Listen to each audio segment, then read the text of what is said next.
I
say, here at Kajun Special, you give me an offer and I'll take it. I say, this is Johnny's place, where you can have it for no problem.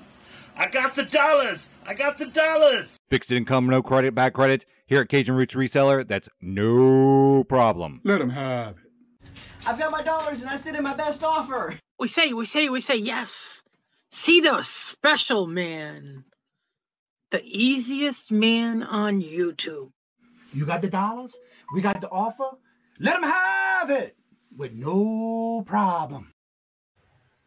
Hello, everyone, and welcome on this beautiful Tuesday morning. As people know it as Taco Tuesday. How's everybody doing today?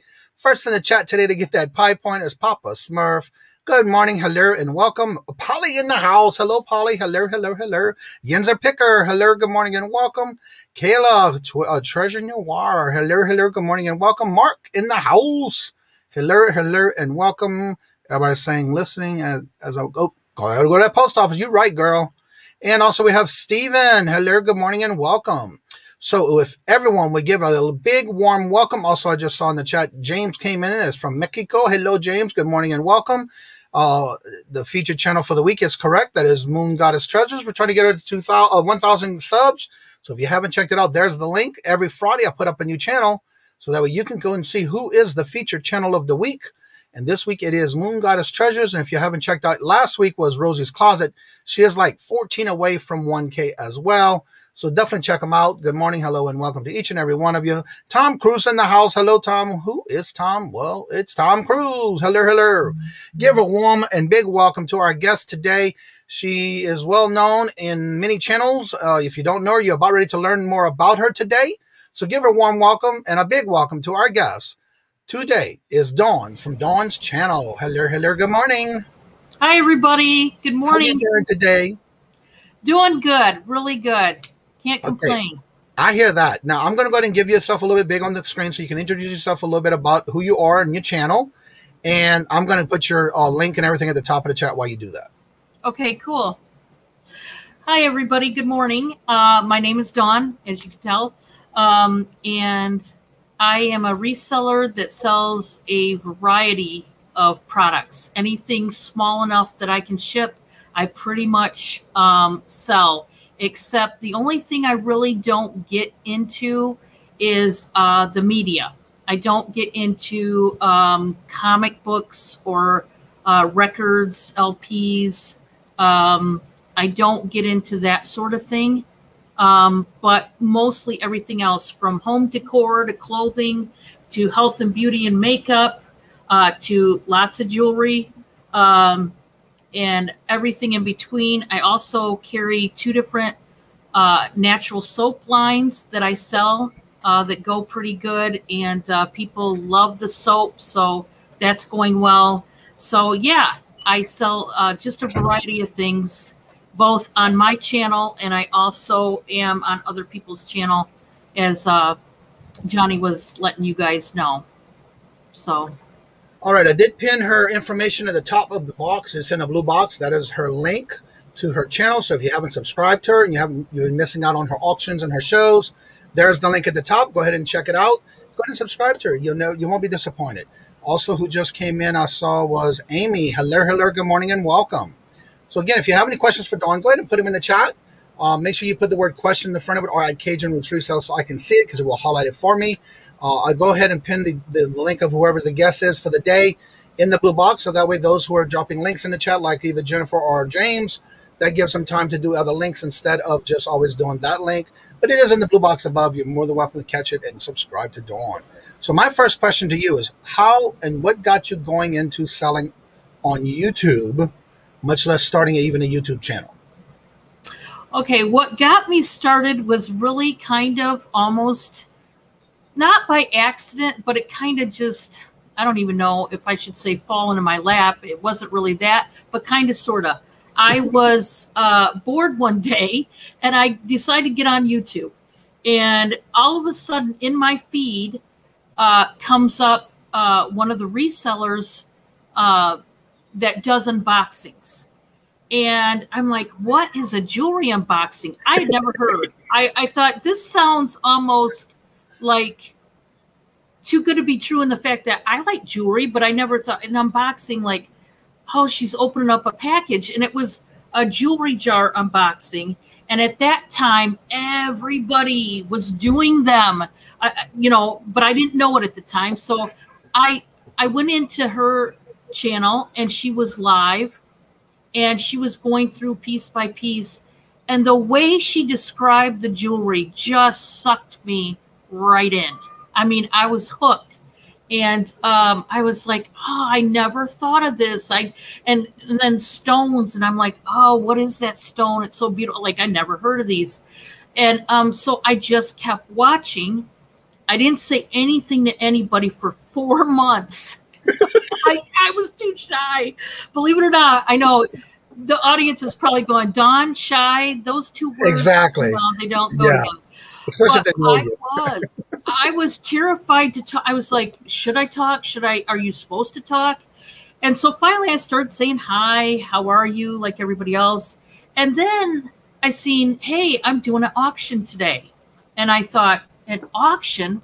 Well, there's a jewelry auction. I just kept going, how is this possible? And so finally, long story short, after I started watching auctions, I got addicted. I was watching them every day. And I said, you know what? I would really like to do this. I just feel like it could be a whole new world for me that I would enjoy. And so I started literally getting different pieces of equipment for my channel, a tripod here, a camera here, this or that. I went everything from yard sales to stores and buying them brand new. And just month after month and a year later, I started my channel. Now, there is a question. The natural soap, is that something you make? And then what got you started in making those soaps? That is a good question. Unfortunately, no, it is not soap that I personally make. However, now that you mention it, that is one of my personal goals. When I get moved out of here into a bigger place, I plan on cutting out the middleman and doing it myself. But for right now, I am sourcing these soaps. I have an American line and an Australian line, and they are all natural. And I started selling these soaps just because I tried them myself. And I thought, man, I really want my friends to know about this soap. And so I started selling the Australian line of soap. And then I said, you know what? I'd really like to support somebody who is a, just a mother out there who is, starting her business from scratch in America. And so I found one, and the rest is history. Yeah. Mark has a question. Have you ever bought a storage unit?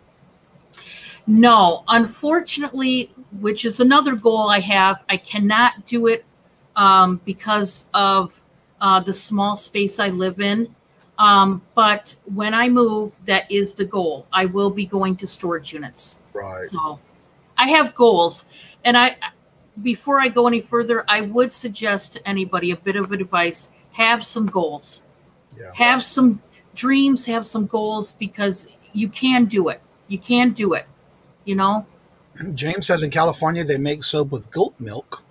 They also make from goats that do yoga. Yeah, it is a thing. Okay, well, you just never know with James sometimes. So I think if you gave him a whole bunch of doorknobs, that he'd be in heaven. You know what I'm saying? He loves those licking of doorknobs. I better saying good morning, hello. Hi, everybody. Question: can natural soap go bad? Believe it or not, yes, they can, and they usually go bad quicker. Yeah, I will say the natural soaps I sell, they do have goat's milk and 100% plant extract oils in them. And trust me, yes, they can go bad.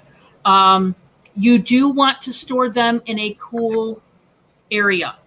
And that is for sure, because they can melt. So yes, they can go bad. So what is the longest lifespan for any type of natural soap when buying it? You know, I never actually checked that out, the lifespan. I should. I did see there were a couple soaps that when I was going through and looking at the different natural soaps out there, I did see there were a couple that, as long as you have it in a cool place, I wouldn't get it really too much above 70 degrees in the area that you're storing it, simply because, like I said, it does melt. But if you keep it in a cool place, I know they can at least go a year. I know, but you don't, because it is natural, you don't want to go like 5 years like you would maybe a Dove bar or a Caress bar in your, closet. You really don't want to go that long. Right. It wouldn't be good. Exactly. So my question is next. When you started doing your auctions and your jewelry, how did you learn? Because I know watching your channel, you have a wealth of knowledge when it comes to certain stones, certain types of jewelry, certain metals, and things like that. How did you learn those types of metals, and how long did it take you to learn them all majority of what you know? Most of my knowledge, believe it or not, came from other resellers. Like I said, when I started, I first got addicted to just watching repeated, just like video after video, to where Bob was like, "Is that all you do?" And I said, "I am intrigued, I'm fascinated, and I really want to do this." So I said, for me, this was research. And I would watch these women and men describe these stones, and I'd watch each and every piece and look at the colors. And then, of course, I went into research on my own, books, online, and I would strongly suggest that. Yeah. Also, Bama wants to know, did you reach some kind of agreement with the soap manufacturer to get the special pricing for a better profit? If so, how did that process go? Yes. The Australian line, no, I didn't. I didn't really have to, because I source my Australian soaps actually through a place, an actual store. Whereas my American line of soap, I source right from the woman that makes it. And with her, I did talk to her privately, and it went really well. And she's all for it. And she's been nothing but lovely. I can't say that is the case with everybody. She's perfectly fine that I do not mention her name, which is key because I am selling it. Obviously, if I gave out her name, nobody would buy from me, right? They would go to her. Right. So she's perfectly fine with what I do. In fact, we have a private relationship, and it's going well. So I lucked out I guess you could say. That's a good thing, though. Yeah. Well, when you do your jewelry, how do you normally purchase or get most of your jewelry that you usually sell, and or not only just jewelry, but your other products that you do sell on your platform? With jewelry, well, really everything except my soap lines. I source between estate sales, yard sales, to stores, to I definitely use the marketplace in my Facebook, and that's been really handy, both to sell and to buy. And online, of course, online sourcing is big. Wholesale sourcing, that's another way I source. Just pretty much, I've got my feelers out in all different sourcing venues, except storage units. That's the only thing I cannot because of where I live. Mm-hmm. Do you find that do you ever go on the shopgoodwill.com on their auctions online? I have before in the past. I haven't in a really long time. I know some people steer away from it and strongly advise you don't. And then there's the people that say, no, you should. Here's what I have to say about that. I have seen, and I myself did, have a good outcome with Goodwill. Mm-hmm. Shop Goodwill. I do know of some people that did not. What I would suggest is to definitely look at the description entirely. Read the whole description of the lot that you are about to purchase, because I found there's different ways where you can get like a cheaper lot. For example, some lots, they have a set price no matter how many pounds, and sometimes you can get real lucky because they give you a lot more than what you would pay if you did the actual auction. So really look not only at the auctions, but at the set price buy it nows, because sometimes, believe it or not, the buy it nows, you can win a little bit more than you can the auctions. You just got to look. Right.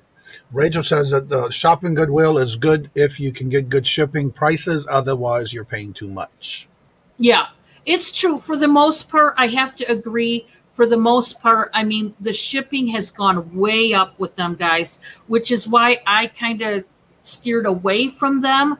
But like I said, right about now, what I noticed the last time I looked is the buy it nows with the set price that literally gives you all kinds of pounds of, let's say if it's jewelry, you can get anywhere from like 13 pounds to like 22, but it's for one price. And sometimes you can make out like a bandit doing it that way.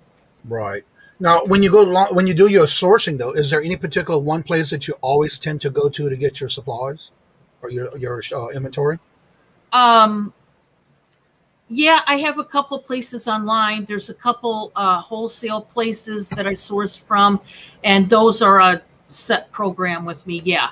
So I would have to say, yeah, online sourcing for me is a definite, because, we went through this COVID, and as you guys know, online sourcing was generally what we all did. I'm sure probably you, Johnny, as well, because, we couldn't get out and about like we wanted to. So yeah, for me, yeah, online is a big one. So my next question for you is, when you're putting your auctions together, and this is basically for everyone in the chat who may be even thinking about doing auctions online, how do you determine if you're going to put a lot together for certain items or you're going to sell one-ofs? How do you determine that? For me, it's really about paying attention to not only your auctions, but other people's auctions. What are you seeing out there? Let's just use, I'm going to use jewelry again, just because it's easier for me. That's kind of like one of my wheelhouses, so to speak. So I'll use jewelry, for example. I watch first other people's auctions. What is selling? Are cameos the big seller? Is malachite? Is turquoise? Is sterling? Is it costume? And then I'll pay attention to that. And then I'll watch. Are they, selling them in lots, and how successful are they? And then I'll test it out. Let's say that right now, costume jewelry lots are going big. Let's just say hypothetically. So I go ahead and try it on my channel. If it doesn't work out, that's when I switch it up and say, okay, that didn't work out for me. It might have worked out for Sally down the road, but it didn't work out for me. So I'm going to go back to single pieces or whatnot, smaller lots, Right. So what is the best thing right now that you would suggest people to, and this is again, is in case if they decided they want to do some type of auction on their line, what would be the best thing you would give the advice before putting out anything as far as a lot and or a piece by piece or buy it nows and things like that? What would you suggest or recommend for people? I would definitely say when it comes to lots, definitely don't do something like, for example, putting a whole bunch of stuff that generally you would clearance down just to get rid of. Definitely, you're going to have to put some good stuff in. Some people have this fear of, oh, well, this is more costly. I don't want to put it in a big lot. Well, you might be slitting your own wrist, so to speak, because honestly, you got to have some good stuff. If you're going to make a lot, it can't all be the cheaper or the lower. You've got to put some good stuff in. You've got to attract that customer. And so you've got to put some bait in there, right? To get those numbers to go up when they're bidding. Because if you don't, like I said, it's honestly, it's like suicide. So you got to put some good stuff in there. You just have to. And take the risk. I think the most important thing I could suggest to anybody starting out is this business, definitely you've got to take some risk. Not all of them have to be gigantic and huge, but at some point you're going to have to change. You're going to have to evolve. You're going to have to take a risk. And maybe you might feel uncomfortable at first, but you'll get the hang of it. You will. Because, I've had to. I'm sure, Johnny, you've had to. It goes along with the territory. Well, I know for me, I've done it where even though I had some cheaper pieces, I've had some name brand pieces as well that really wouldn't sell by itself for a good price. So you can add it to that kind of lot to make it an interesting lot. Exactly. Yeah. So what is your opinion? And again, that's one thing I want to say. Everybody who does this type of line of work, it may not work for you, but the thing about it is we're actually learning from Dawn of what works for her. So you got to remember, still do your research. And that brings me to my next question. Whenever you're determining buy it now or auctions, what helps you determine if you want to do a buy it now or start at an auction price? Literally, the biggest thing is that night I start out usually with buy it nows to get a feel. I personally. And then once I get a feel, if they're moving, great. I stick with it a little bit longer than maybe I would have. But if the buy it nows are not moving, I say, hey, you know what? We're going to change it up. We're going to open it up to auction where you include everybody. And honestly, I think it's at that moment because, there is really no fad with that. There is no set program. It's really your people that are in your chat. You got to move with them.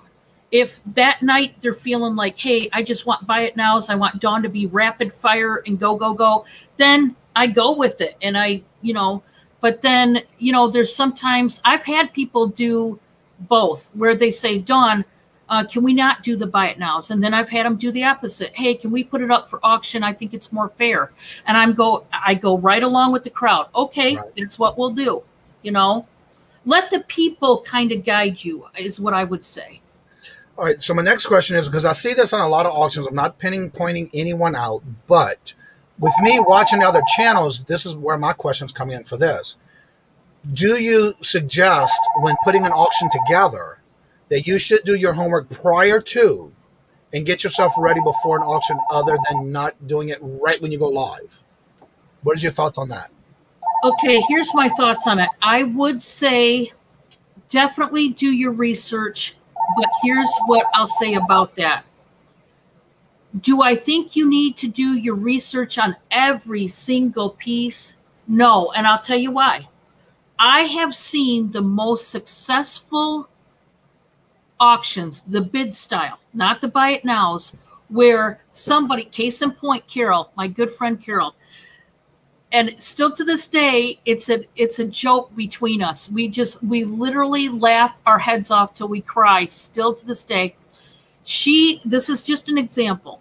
She had a sterling piece of jewelry. She didn't know it was sterling, and I was with her collabing, and she said, "Oh, this is 925, blah blah blah." And this is, I think, Silpata or something. I'm going to start it out at 15. Is that a good price? And I said, Speaking of Carol, she's laughing in the chat. I said, you're killing me. You're killing me. And I mean, the chat was on fire. They literally, I mean, the bidding just kept going up and up because everybody knew what I knew, which was, hello, Carol. As soon as you said her name, too. And I mean, still to this day, I said, Carol, if you ever want to pick me up, please go back to your video. Please watch that video because we laughed until we cried. Yeah. So I would say this. In that case, notice she didn't do her research. But I tell you what, she came out on top selling it. And so my suggestion is this. Yes, for the most part, you do want to do your research because you got to at least fake it till you make it. You got to look like you know a little bit about what you're selling. I mean, like these soaps, for example, that I sell. If I knew nothing about them, you're probably not going to get people to buy them or not as much. So you got to know a little bit, but here's what I have to say. To know it all, no, you don't have to. To make it, you don't. You don't. Yeah. There she is. There's Carol. Hello, Kevin. Neverending Saga just came in as well. Yeah, right when you started talking about your good friend Carol, she popped in. That's what I was laughing about. So the biggest thing is, again, when you're doing your type of work, you have to at least know something.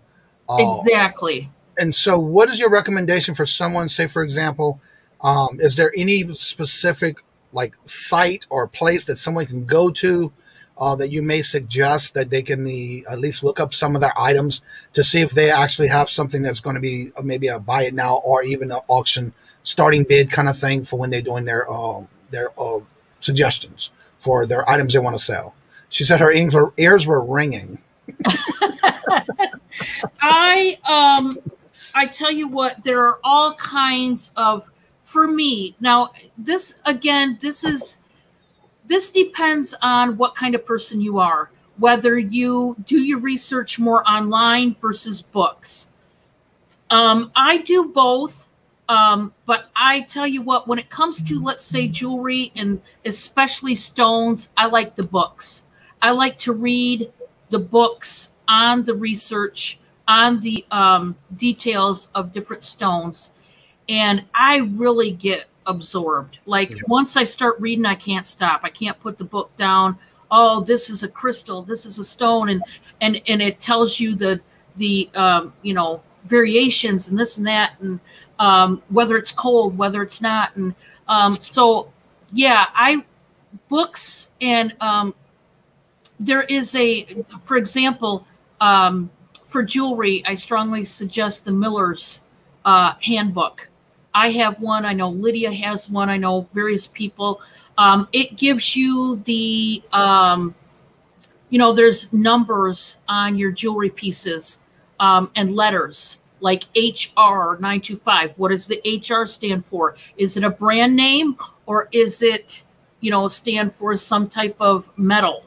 Well, this book gives you all the stampings and all that. So I would strongly suggest if you're selling jewelry, that would be a definite book that I would read if I were you. I've got one, and it's a good one. It's got them all, from copper to sterling to, it's not just sterling. It gives you the different metal and the letters and the numbers. Right. All right. So I want to tell everybody hello and good morning. Also, if you have not subscribed to Dawn, her link is in the little blue box strip above the chat. Go ahead and check out her channel. That way, if you haven't been subscribed to her, you can go ahead and subscribe to her. Yes, I really want to get to 400, guys, if you could help me.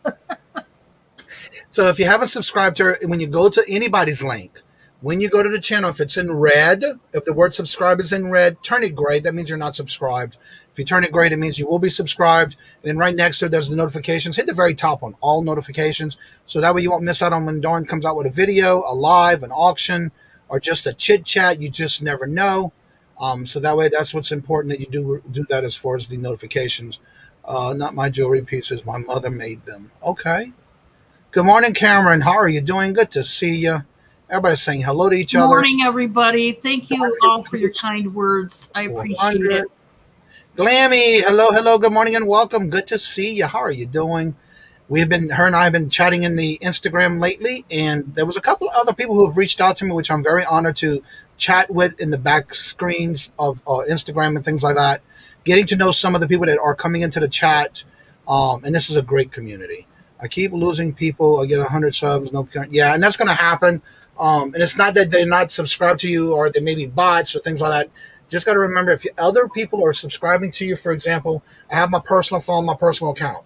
If I'm going to subscribe to somebody on that account, I make sure to go watch at least a video every now and then, keeping that subscribe on that other channel. Because if you don't, that's where it gets pulled from. So you might want to be cautious on that when you are having others subscribe to you on other channels other than their main account.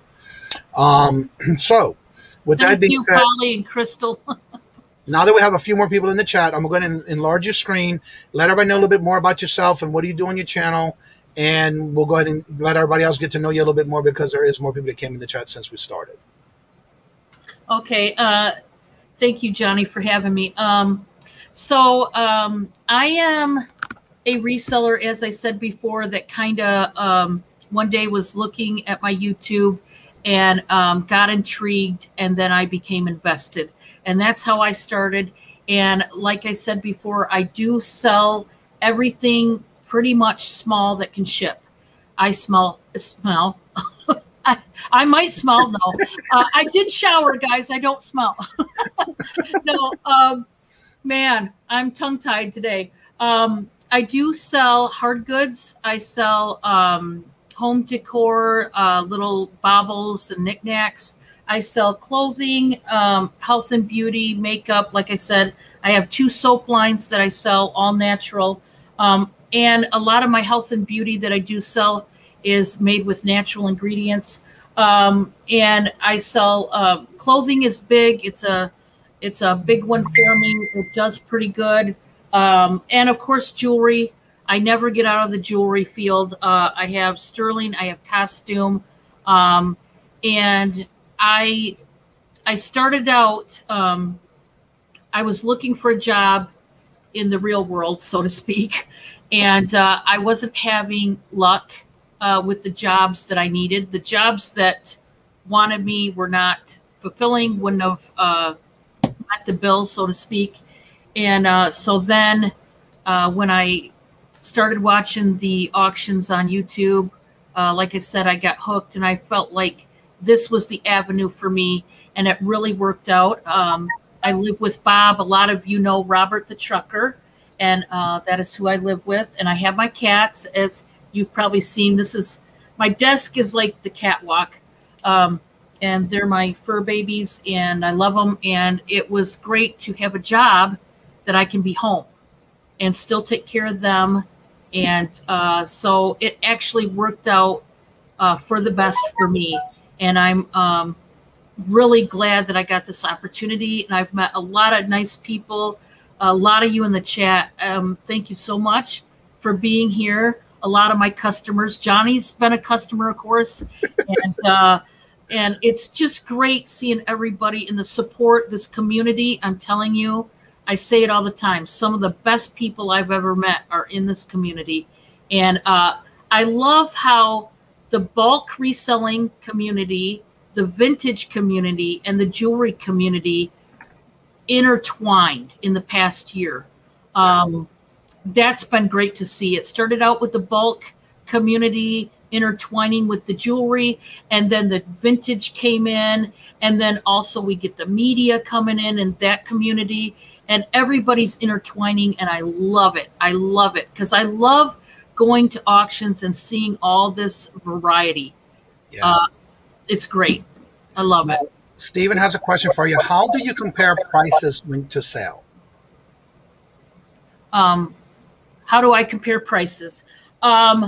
Literally, I go on the different sites like Mercari, Posh, eBay, and I look online there to see roughly the span that it goes from as far as price. And then I also sit down and calculate, okay, how much did I pay for this item? Okay, now how much of a return do I want? How much of a profit do I want? And you have to know going into it about how much you think you're going to want for that item. Because truth be told, when you see something online on any of those sites I just listed or more, you'll notice anymore, there's a bigger, broader price range, you know, from $7 to $800. So you've got to really figure out, okay, I spent, you know, $2 at a yard sale on this. Now I want to profit and make $20, so I'm going to sell it, you know. And so you got to figure out between what you see online, but also what you spent, and then figure it out. How much, bottom line, do I want to profit without selling it so outrageous that nobody will bid on it? Because that's another thing. You really got to be mindful of that. You don't want to maybe straight go to the highest price point. That not always. Now, sometimes, yeah, go to the highest price range, but not always. Right. Not always. Now, besides you doing your online auctions on your channel, do you have any other platforms that you sell on with your jewelry? And if so, why only whatever platforms you use? I chose, in the beginning, I had entertained the thought of possibly selling on one of those sites, like Posh, Mercari, what have you. And I quickly assessed that for me personally, that was not going to be the move. I say that because as well, Johnny, you know firsthand, and a lot of you in the chat, when you do those sites, you have to take pictures. You definitely have to have your description and know. You have to do a lot more research because you really want to hone in and get that person hooked into what you're selling. And I thought, honestly, that and, you know, the different ways they can get you the customer, I thought, for me personally, I would just rather do it through YouTube, and that's really right now my only vehicle. Right. Now, when you're getting your jewelry, is there anything special that you use to test? When I say test, meaning either the stones or the material that it's made of, whether it's silver tone, gold tone, or whatever. Is there any particular thing that you use? And if so, what is it that you use to test your materials? I do have the acid test for sterling and gold, which a lot of people have. There's the straight sterling acid, and that looks like that. That's this brownish red color. And also, you know, the different gold acids. And also, I am going to, I don't have yet the Presidium tester to test the gemstones, but that is what I'm working on next because it is really crucial if you want to sell jewelry. I mean, if you sell something that has a stone that maybe looks like a sapphire, could be glass.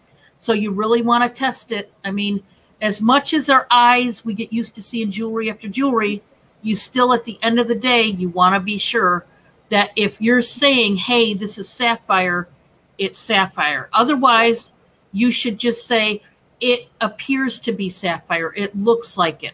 Correct.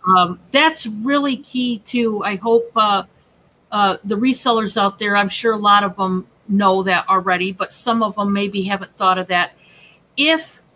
Especially when it comes to jewelry, if it's not sterling or if it's not a certain stone, don't say that it is. Say that I think it's turquoise, but it could be howlite. I'm not sure, but I'm going to sell it, start it out at, $20, whatever. Right. I would strongly suggest that. But also testing for amber. You need a black light and for other stones to see if they glow and to prove, that they are really amber. So I would suggest those things too. They come in handy. Go to your local Harbor Freight, under $7 for a black light. Yeah, black lights are, honestly, you can get them really cheap, guys. Yeah. Really cheap. They are inexpensive. And like I said, acid tests, the acids and the slate that you get, cheap. You can get it Amazon, eBay, you can get it anywhere, and it's cheap. It doesn't cost a lot. Now, the thing that I'm trying to figure out too, and I want to ask you this question, and I hear different answers from different people. When you purchase the tests, the acid tests, liquid tests, whether it's for gold or silver or platinum, what is the lifespan of a actual container that you open after it's been opened that is the longest that you can actually use it for it to still give you a correct reading? Okay. I personally, from my experience, and I'm speaking from just my personal, I would definitely, you cannot go over 6 months. You can't. Yeah. Honestly, 5 months, I'll tell you right now, is when I change it. 5 months, I don't even go to the 6. I don't push it.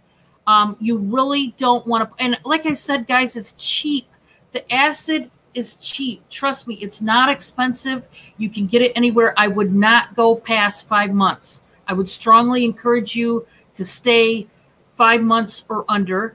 Some people go only 3 months. You can go longer than 3, at least that I've seen. But honestly, when you get up to that 6 month, it doesn't read right.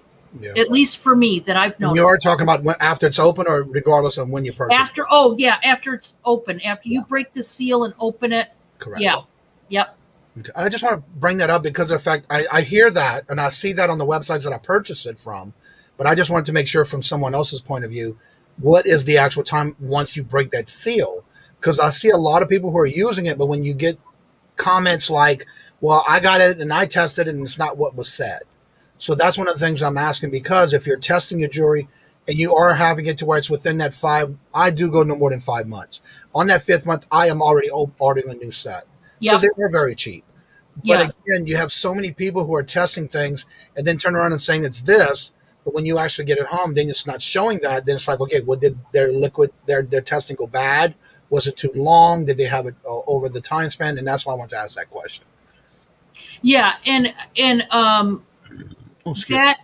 that is why what he just said, you're going to have, if you have different readings, this is what I would say, whether you're a buyer or a reseller, this goes for both parties.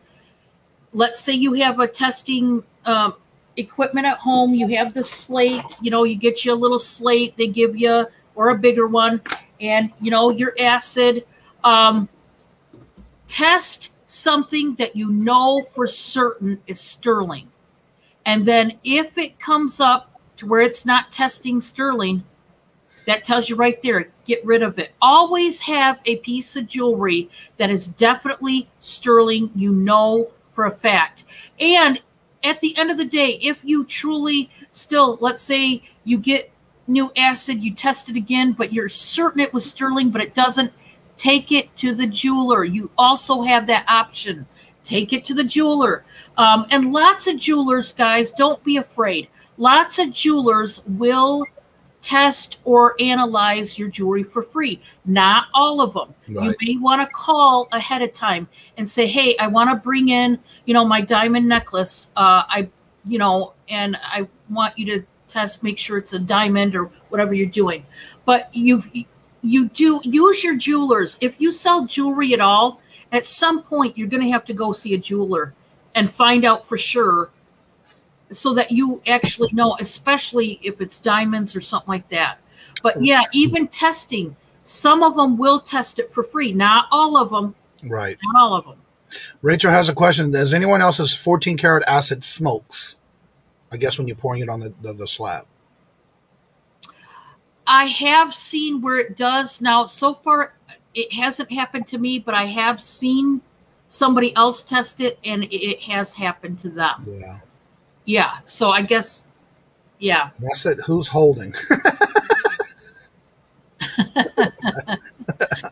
Kevin. Let's see. Some sterling has radium plating. Yeah, that is big right now. That is something to definitely. I myself even have to do more research on rhodium plating because right now it is big. All the new jewelry you're seeing anymore, guys, most of it is rhodium plated. Now, in a way, it's good. It tarnishes less. It lasts longer, kind of like stainless. But you have to know it's rhodium. Right. You know, when it's nice and shiny, but yet it tests sterling, you know, yeah. Now, James also made a comment. A lot of jewelers will also replace batteries and watches for you for free. I personally would do it myself because I have the little watch kit that you can open with, especially when you have certain types of brands of watches like Fossil. Those are different to open up. It's more of a twist type device. And those are very inexpensive as well. So, and the batteries itself are very expensive. So if you want to do it yourself, I recommend getting the little watch kits because it has every single type of tool for you to change the battery in a watch, depending on what kind of watch it is.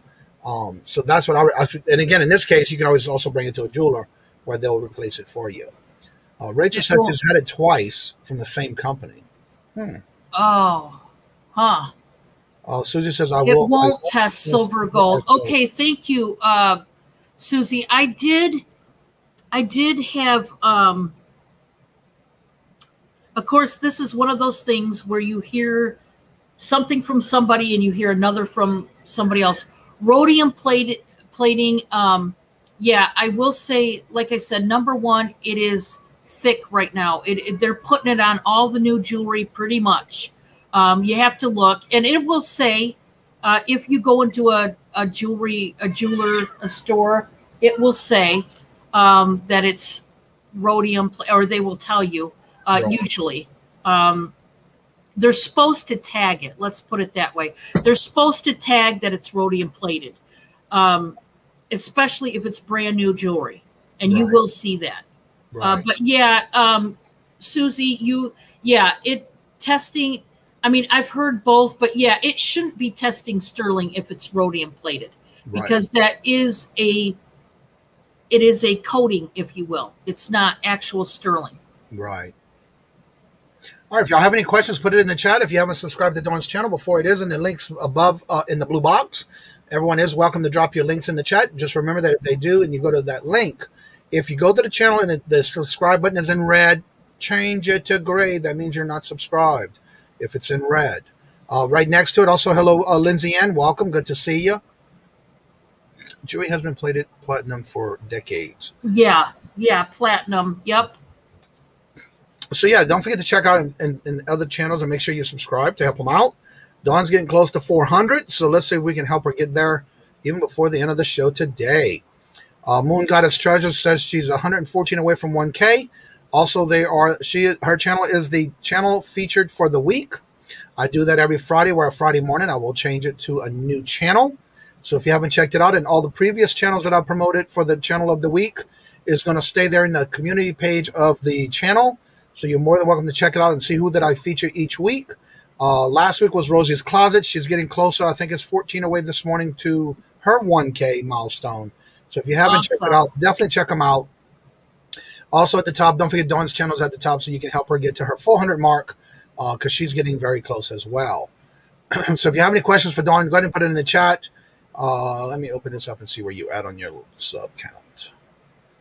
361 is where Dawn's at. So we need to help her get right. Let's see. I buy gold bullion coins from my jeweler when I get them in. Occasionally I get old gold minted coins that used to be in circulation. Interesting.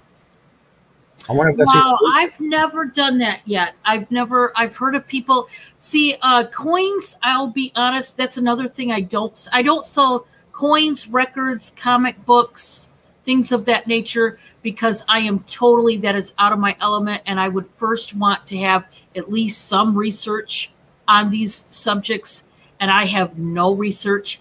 So I stay away from them. But I am very intrigued with the coin.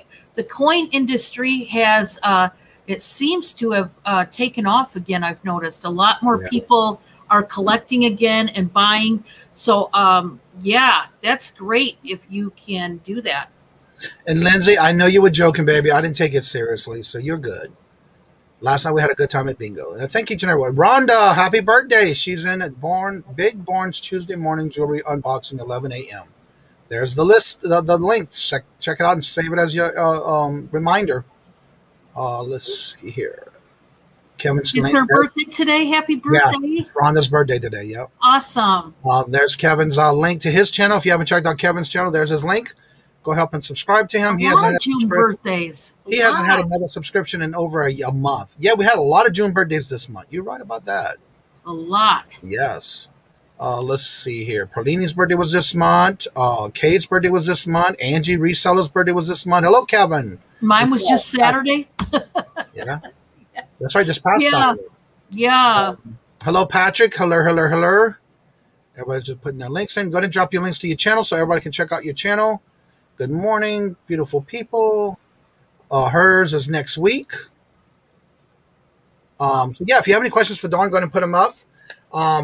Again, Dawn's channel. How long have you been doing YouTube now? I started last March, so it's been over a year now. Okay. And then I started out on other people's channels. They helped me out and get a little bit of subs. And then I went full force on my channel last June. So it's been just a year of going on my own channel. And so how long has it been that you've been selling jewelry when you started on YouTube? Yep. When I started in March, literally. Jewelry was actually the first thing. And when you did that before, did you have any experience on that before that? No, actually, no. I tell you what, a lot of my, any knowledge that I have up here left, has been, I'm telling you, watching, I mean, almost ritualistically every day, just absorbing all that. Hey, this is what an amber look. This is what this looks like. It's sterling. It has a certain smell. I didn't know any of that. Like sterling has a smell. Who smells their jewelry? I didn't know that. Like all these things. I was like amazed. It was like, really, and So my next question is: do you ever think about, when you selling jewelry, and it says silver 925? And it's tarnished, do you ever clean it, or you sell it as is for the patina for someone else to clean it if they want to? I usually sell it as is, except if I cannot read the mark, there's so much patina I can't read the mark, then I'll at least do that. I'll wipe away the patina enough that I can see the marks, because it's important. When it comes to jewelry, I will say this. Not only you yourself want to see the marks, but you want to be able to show the people, hey, it is marked 925, or it says sterling, or it says SU 92. So the only time I clean it is when it has so much thick patina that you cannot see, and the sparkle of the jewelry just isn't quite there. But I don't clean it to the max. If I do clean it, usually I just don't clean it at all, because there's more customers that would prefer that I leave the patina on there. So I do. Right. And what about the stones? Do you try to clean around the stones to see any kind of markings or bird defects or anything on the stones? Yeah, the stones, and I only, with the stones, I only use a polishing cloth, because some stones are more soft, some stones you cannot get acid or certain cleaners. You can't use them at all. And you definitely don't want to ruin those stones. And you really, I would strongly suggest that too. Another thing with resellers, look up your stones, do the research when it comes to cleaning, what stones to clean, what stones just to polish, and that's it, because that is important too. Yeah. Otherwise, you're going to be throwing away a lot of jewelry. And so what do you use to polish up your jewelry? Most of the time, I use the my little polishing silver cloths because most stones and are, you know, like I said, fragile. If they have no stones at all, it depends. I'll use this, or sometimes what thin is that? Is that for silver? This right here is one of my best friends. These two items to clean your silver. You know, when you use an eraser on silver, it will not scratch it, destroy it, or anything. And it comes off amazingly quick. These big pink erasers that you can get real cheap in any school supply section of your store, these come in handy. Sometimes I use ketchup.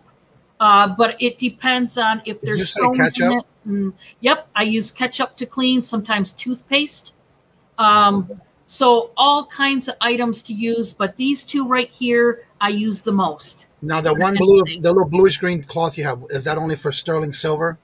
What is that for? Yeah, this one is a sterling silver cloth. Yep. Okay. Yep. Yeah, I would have never thought about an eraser. Yep. All these work well. These work so well. And I tell you what, this size works really handy too. You can, sometimes I'll take like the edge off of here to where I can get in like a ring that's all round, and I'll take off the end of it.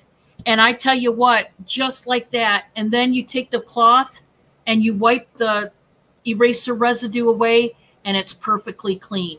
Okay. And it works well, these babies. Right. Now, I do have another question when it comes to that.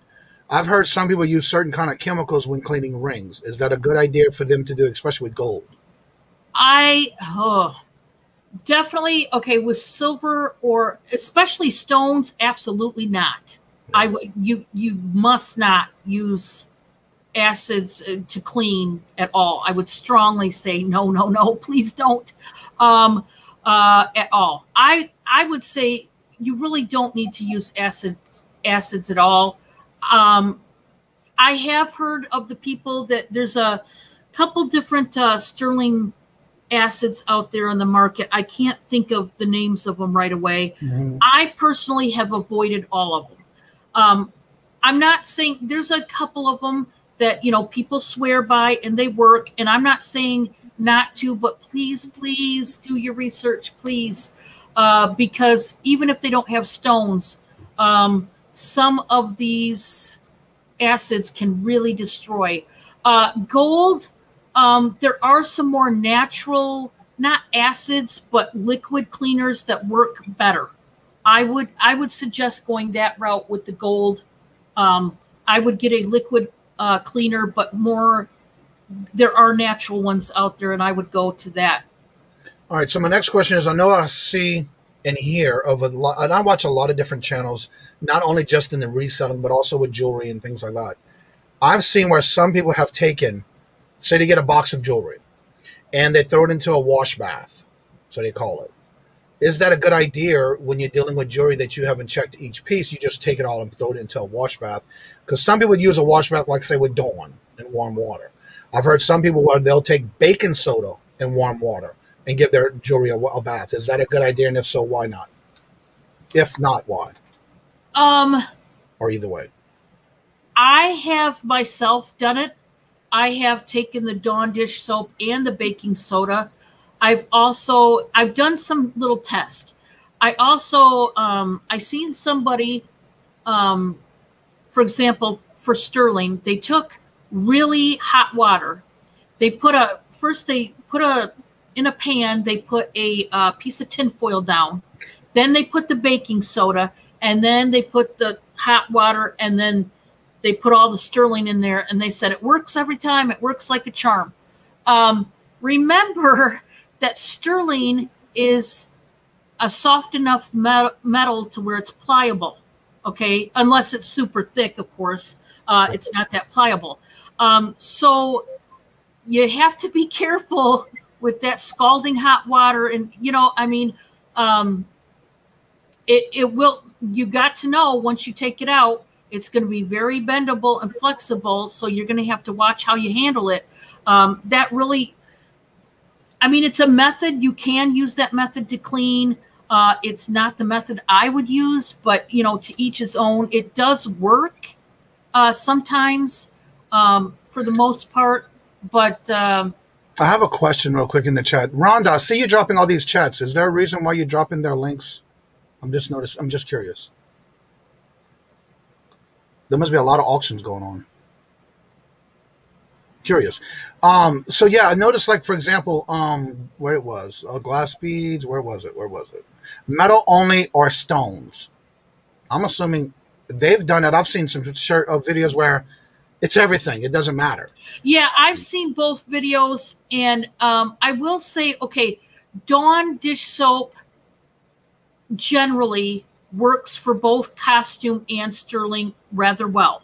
I would pair it with the baking soda because it is gentler. So that would be better. And yes, to put it all in a bath together, honestly, I think I wouldn't probably mix the silver and the gold. At least I would separate those. But you can, because, I mean, I have before. I tested all these theories because I'm one of those curious people like, hey, I seen this theory. Let's test it. Let's see how well it works. Right. And you can do it. It does get them clean. But be mindful when you put a whole bunch of jewelry into one, like, cleansing bath. They don't necessarily get as clean as maybe very sparse few pieces, and let them sit a minute in that dish soap and cleanse a little bit. And Dawn, Susie says, I was talking about the Dawn and water. It's good to get the dirt and or perfume smells off. Yeah. Right? Yeah, I totally agree, Susie. And that's where also, if it comes to anything smelly, please use baking soda. Baking soda is going to be your best friend when it comes to, you know, you get that jewelry from somebody's house and it smells like an ashtray or a skunk, or I don't know, a skunk smoking a cigarette. I don't know. Yeah. You know what I mean? And you're just like, holy cow, I can't put this on. No. Right. Along with the dish soap, yes, use the baking soda because that naturally takes odors away. Right. Hello, Sandra. Hello, Treasure Hustler. How are y'all doing? Good to see y'all. I just saw another comment. I would be very careful cleaning methods depending on the items. Ages of the pieces don't submerge rhinestones or pearls. Yeah. Pearls are very, fragile. You've got to really, like I said, the best thing you can do, guys, is research. But before you ever use any kind of acid, please look it up. And I mean research, because especially when it comes to stones, I would totally avoid acid. It's not good. You're going to ruin them. You're going to, at least if you don't ruin them on the inside, you're going to take off the outside, the natural finish or the polish. You're definitely going to strip that polish off that tumble. Rhonda, I just want to make sure, because I didn't know if you were being in those channels. I did hear you're going to be on a lot of shows today. So that's why I was asking the links you were dropping, if that's the different shows you are on today, just out of curiosity. Yes, we do show the love here, but I was just asking a simple question if that's the ones that you're going to be on today, because I did hear you're going to be on a lot of shows today. You're going to be very busy for your birthday today. So that's what I was asking.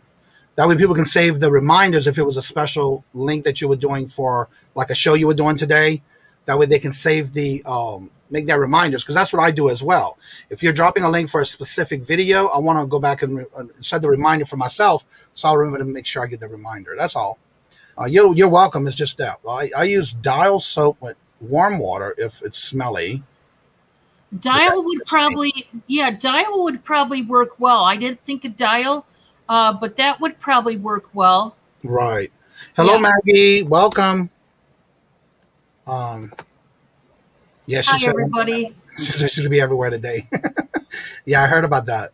Let's see. The chat just flew me. Here we go. Dawn and Mary from Two Hip Chicks. The next Yankee Candle scent, skunk smoking cigarettes. Yeah. Okay. Yeah. That would be a good one, wouldn't it, Dawn? I'm telling you, yeah. I don't know about you, Johnny, but have you ever opened up a box and then you just turn right around and close it because you're just like, whoa. Twice already, yes. I was like, oh. Go in the garage for about a week or so just to get that smell out, yes. I was like, that darn skunk smoking that cigarette. What is he doing? Yeah, exactly. It's happened before twice. Oh, yeah. I've had those boxes for at least 2 to 3 like, weeks. dear Lord, and you can't save the boxes. Oh, yeah. By the way, I am one of those resellers. Just a heads up, I do recycle. I do. It's good in various ways. Yes, it helps out the environment, of course, too, if we want to get technical, but also it helps you out saving money. Yep, out in the garage. You're right about that.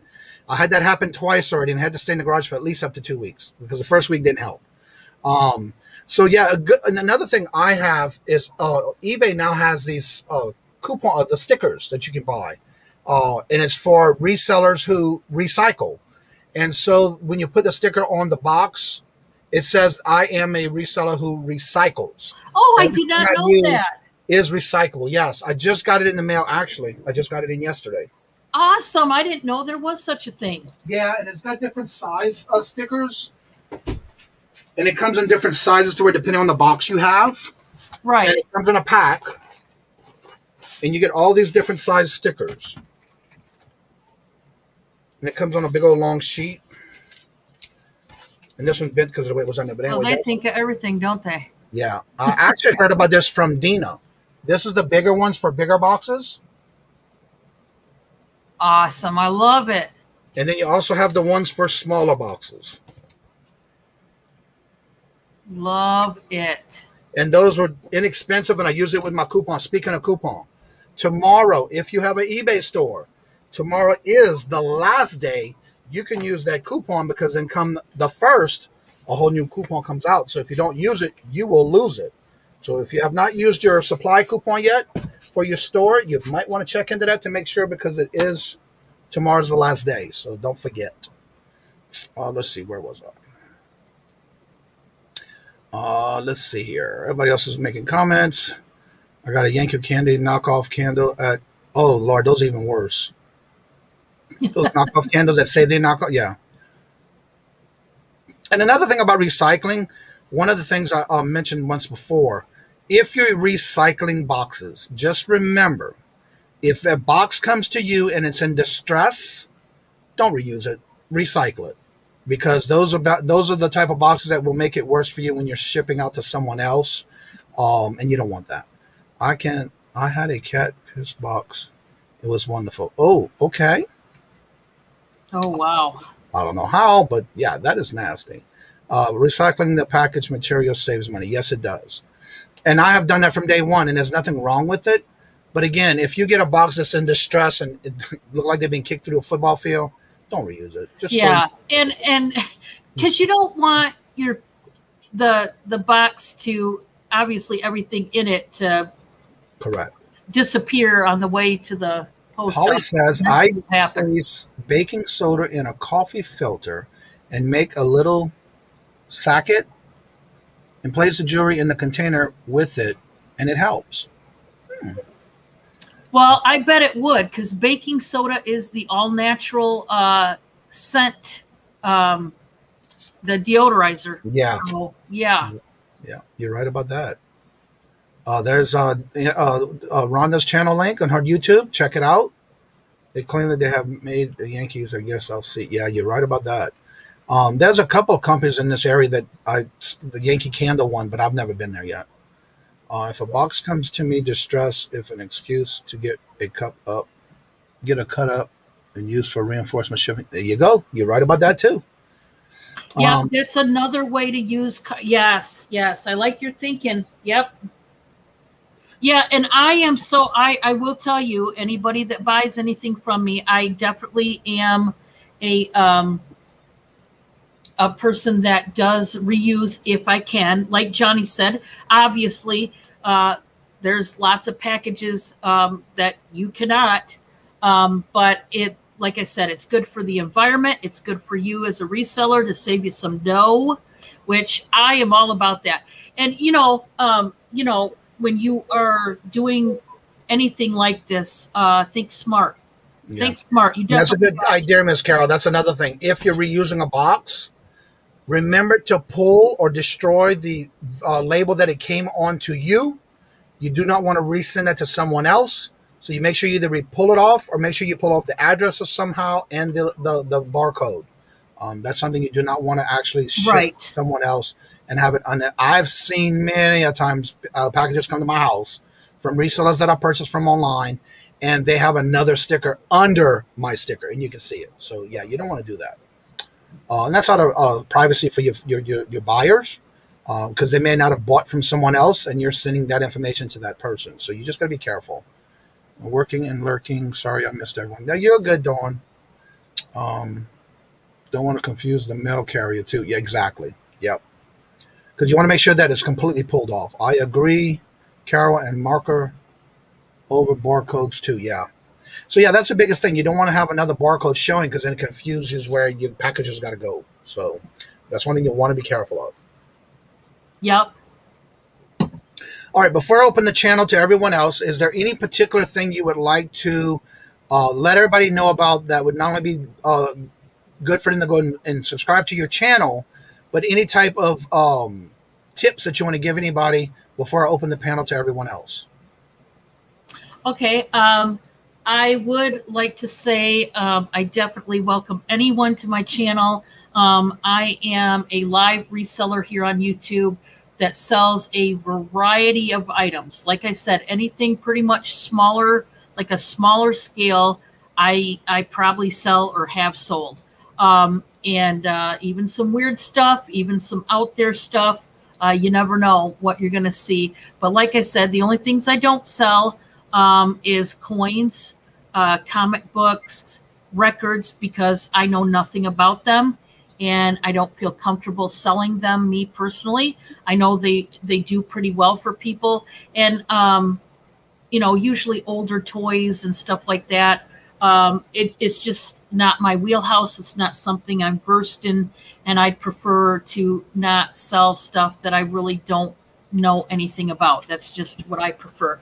But like I said, I sell a variety of products. So, that you're not just seeing one thing from me and getting bored or whatever. As far as tips, I have a few. If you are a reseller, definitely, like I said, you do want to do some research at least. You want to have a little bit of knowledge about what you're selling. You don't have to know it all. And in fact, it is kind of a turnoff sometimes to know it all, because, some people are like, yeah, and kind of tune you out. But like I said, sometimes not knowing it all can actually work to your advantage in a auction. Case in point, Carol. No, I've done it too. I pick on Carol because Carol and I go back and forth, right? And I love her to death. But I've done it too. I myself, I'm like, just the other night I sold a high-end purse, very high-end. I knew it was high-end, but I didn't know much about it. And I mean, the chat lit up, and there goes the bidding, and they're like, "Oh, this is a great deal," and I'm like, "Oh, I probably made a mistake, but hey, it sold." At the end of the day, as long as you sell that item, even if you didn't get $1,000 out of it, like maybe somebody else does, as long as you sold it, it's out of your hands and you profited. At the end of the day, it's a good day. And I would also say that definitely if you're a reseller, learn to go with the flow. Sometimes we have in our mind what we want to do. And when we get into the auction, you know, the crowd kind of steers us in another direction. Go with that direction. And don't be afraid to. Don't be afraid also to put yourself out there. You know, I got a hold of Johnny, for example, things like that. You know, it's good to collaborate. It's good to go on bigger channels and put yourself out there, get known in the community if you're not known already, and take the risk, make the changes that need to be made, because at the end of the day, you know, you're your own worst critic. You're your own worst enemy sometimes. And if you don't take these risks, you're going to be pigeonholed, and you definitely don't want to be that person. You know, for some people, I will say they sell only one type of item, and that's all they sell, and they do really well. Do whatever works for you, whether you only sell one type of item or whether you sell 1,000. Do what works for you that you're comfortable with, because at the end of the day, when you're on air, you don't want to be uncomfortable. People are going to pick up on it. They're going to notice it, and, you know, it'll make them uneasy, and they might not want to watch. So that's the tips I would give you. And also, be yourself. Be yourself. Don't try to be, I'm not trying to be Johnny. Johnny's not trying to be me. You know, otherwise, Johnny, I'm going to have to give you some of my hair. Yeah, really. So, you know, I don't know how that'll look on you, Johnny, but hey, it might look good. I don't think there's enough super glue for that. But be yourself, because exactly, there's nobody else out there that can be a better you than you. Exactly. So be yourself. Be yourself, and you'll make it. You'll do well. Glammy has a video she had coming out today or this morning in reference to coach bags. I've been looking forward to that. So if you can drop your link, or if you have the video already ready to go, James already just put it in the chat. Make sure you set your reminders if she has a video already set up yet. I'm not sure. Yes, it is out there. So it's her video she put out 3 hours ago. So definitely check it out. I'm curious because I know she had talked about it last week. So good to see that it's coming out. Good morning, Roman. How are you doing? Good to see you. Don't forget, you're really not selling Beverly Hills. You're right about that. But the best thing, too, though, when you're selling things like that, you want to make sure that you follow up with your customers who are purchasing from you online, making sure that everything's okay. One of the biggest things I see a problem with, and I see this in a lot of chats here and there, where somebody will go into someone else's chat complaining. That is not a good thing to do to handle something like that. So you want to make sure you communicate with the person you purchased from. At least try to communicate, let them know you're not happy, something happened, it's not what you thought it was, whatever the case may be.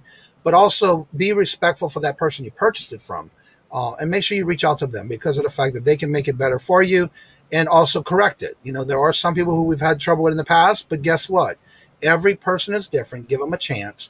What I do usually, if I go into someone's chat for the first time and they're doing an auction, I've never been to their channel before, I do what you did at the beginning. I basically stay in the chat, look and see what's going on, watch comments. Has anybody been complaining about their orders, didn't get their orders, didn't get an invoice, whatever. And that's basically how I would approach somebody first time coming into someone's channel that has never did an auction before. You want to get to build that rapport with somebody. So another good tip is start small. Buy something small if you want to try something out. I've heard a lot of people do that. Go in a chat, buy something small, and if they're happy with it, they'll go back and buy more. So you treat your customers the way you want to be treated when it comes to selling online. So you got to be transparent at all times. And a lot of times, not all of us know everything that we are selling. Sometimes it's just something they got that day and didn't get to look it up, and they're bringing you a good deal. I've seen a lot of people pick up on a lot of stuff that was selling for good money. But again, that person just wanted to get rid of it because they wanted room for something else. So you just never know. They get huffy if you ask why questions. Well, that's part of buying, though. You have to be able to answer those type of questions. I made up my mind not to sell anything on YouTube, personal preference. And that's just everybody else's, I really, you know, Storage Stacker, that's what I strongly say to everybody. Pick what works for you. just because I personally only sell on YouTube doesn't mean that that's what you all should do. And I would never say that. I would say do what works for you. Exactly. And figure it out. You'll figure it out, as you go along. And like I said, your audience or your customers, in whatever way facet you have them, they will lead you. They will lead you down that road. Yep. And I would also say, if you're a reseller, in the beginning, example time, I started out not having a set schedule with my auctions.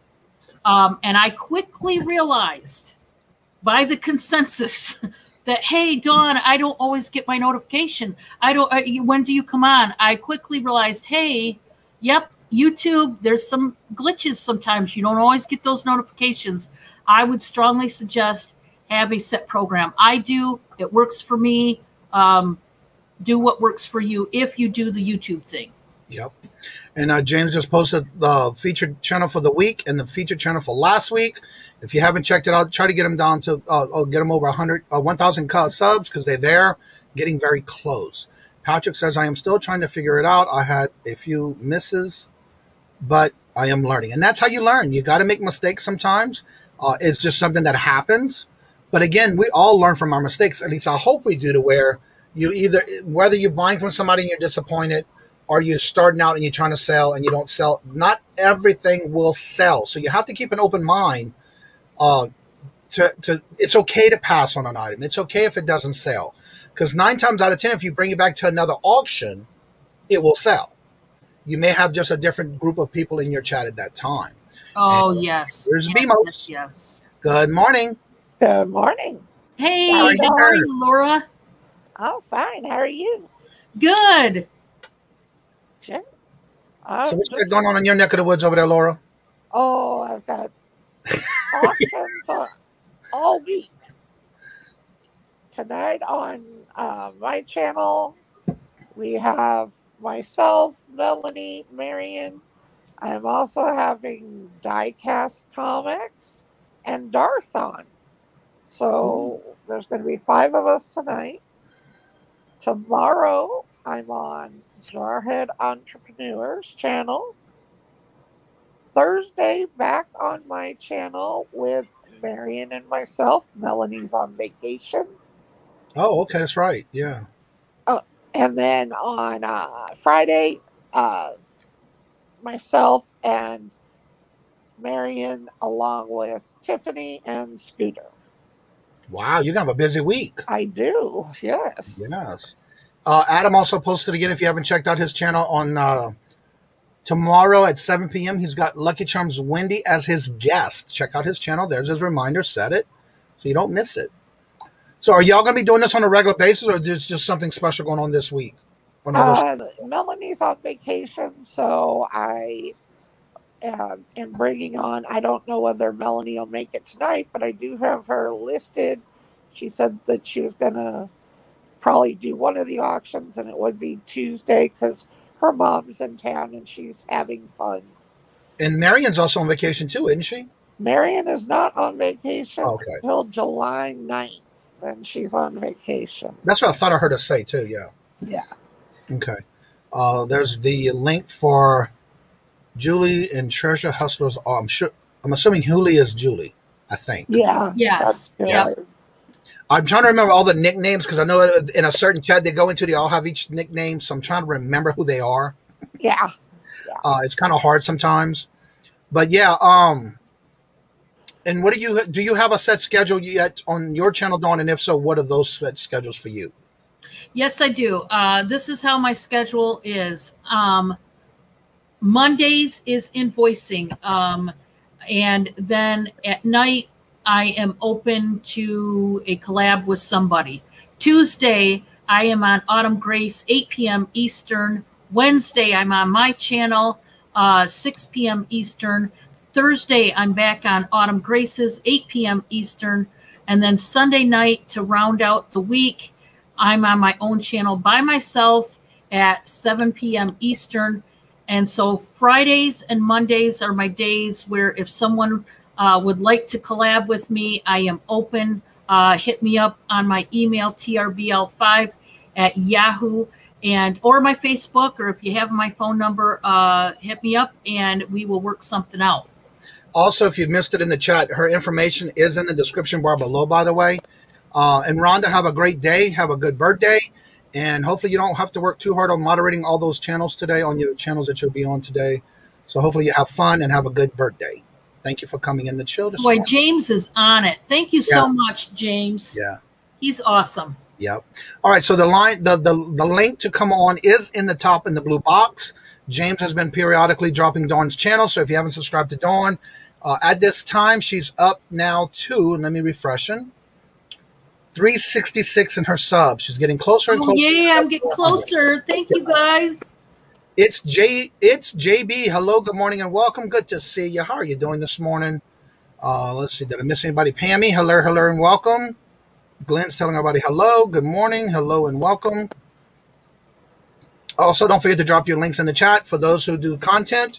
That way you can also share your contents with others. When you do go to their channel, if it's in red, if you get to their channel, under the word subscribe is in red, change it to gray. That means that if it's red, you're not subscribed. Also next to it, don't forget the bells. There's 3 of them. Hit that very top one that says all, so that way you don't get missed out on any videos. 9 times out of 10, if I'm not getting a recommendation or a notification for someone, I usually go back and unsubscribe, resubscribe, and then hit the bell again to freshen it. So yeah, that definitely does help. Yeah. Yeah. Let's see. Johnny, thank you so much for having Dawn on today. She's a fantastic guest. Lots of great tips. And that's why it's great when people reach out to me. And I have everybody I tell everybody, reach out to me if you're wanting to share. I've been reaching out to other people, but I've had some comments that I've been chatting with others on Instagram that are new to the community, and they're comfortable now to come on. So we're setting dates for them to come on. And I am booked right now to the 3rd week in July. So if you're interested in wanting to become a guest, I would love for you to reach out to me, and I'll let you know the dates that I have available, and whatever works for you. I'll always let you know the dates that are available, and you let me know what works best for you in your schedule. And that's why it's important that we have different guests on, because everybody brings something different to the channel. Thank you so much, Tom. And Nakoma Fines, Mike, how are you doing? Good to see you. Hello, hello. And if you have any questions for Dawn, please put them in the chat. Dawn, I got here late, so worried. So sorry I asked already. Sorry if it was already asked. When you host an auction, do you get a fee on what your guests sell? No, I do not. I don't get a fee at all. I would not do it that way. What? I literally now I've had somebody that I've collabed with who's going to remain anonymous has offered. I was modding for them. This is common. They offered, hey, I'll give you so much, and I'm like, no. I do, when I moderate, when I collab, when I do any kind of joint effort with anybody, I do it from my heart. I do it because I want to. I do it because I love it. That's it. There won't be a monetary nothing for me. Right. Yeah. And I'm the same way. When I do auctions, even if it's a pop-up, I open the pop-up for anyone who wants to come on. But for me, I will not. It's just my way of thinking. I will never charge a fee for somebody what they sell. No. That is not right. That's just my opinion. That's crazy. I've never heard of that. I've heard of it. Yeah. Yeah.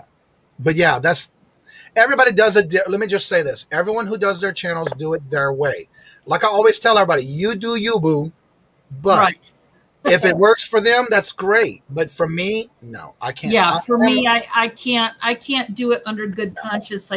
But yeah, I agree with Johnny. If you do that, if there's monetary exchange in some kind of way, that's you and terrific.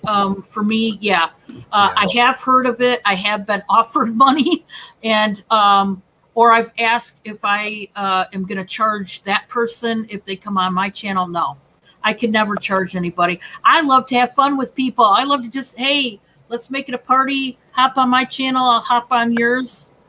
You never know. Patrick, if you did, I am so sorry. I may have missed that. He said he feels like he just asked that question, but I missed it. If you did, I'm sorry. I'm truly sorry. I didn't know you. I didn't see you ask that question up there. But again, at least it's asked and answered. JB says that I have live streamed Golf Clash, some casino videos, or Keno, and only 178 away from the magic number of 1K. That is awesome. Wow. So That's make sure you cool. put your links in the chat. Also, don't forget Dawn and Mary. I know you're in here working and lurking.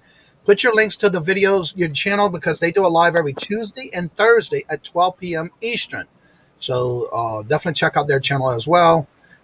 We have a lot of people getting close to 1K. So definitely check out the channels, get their links, and check them out.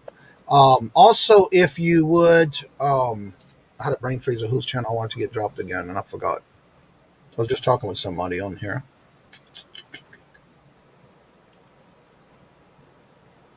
It was a brain freeze.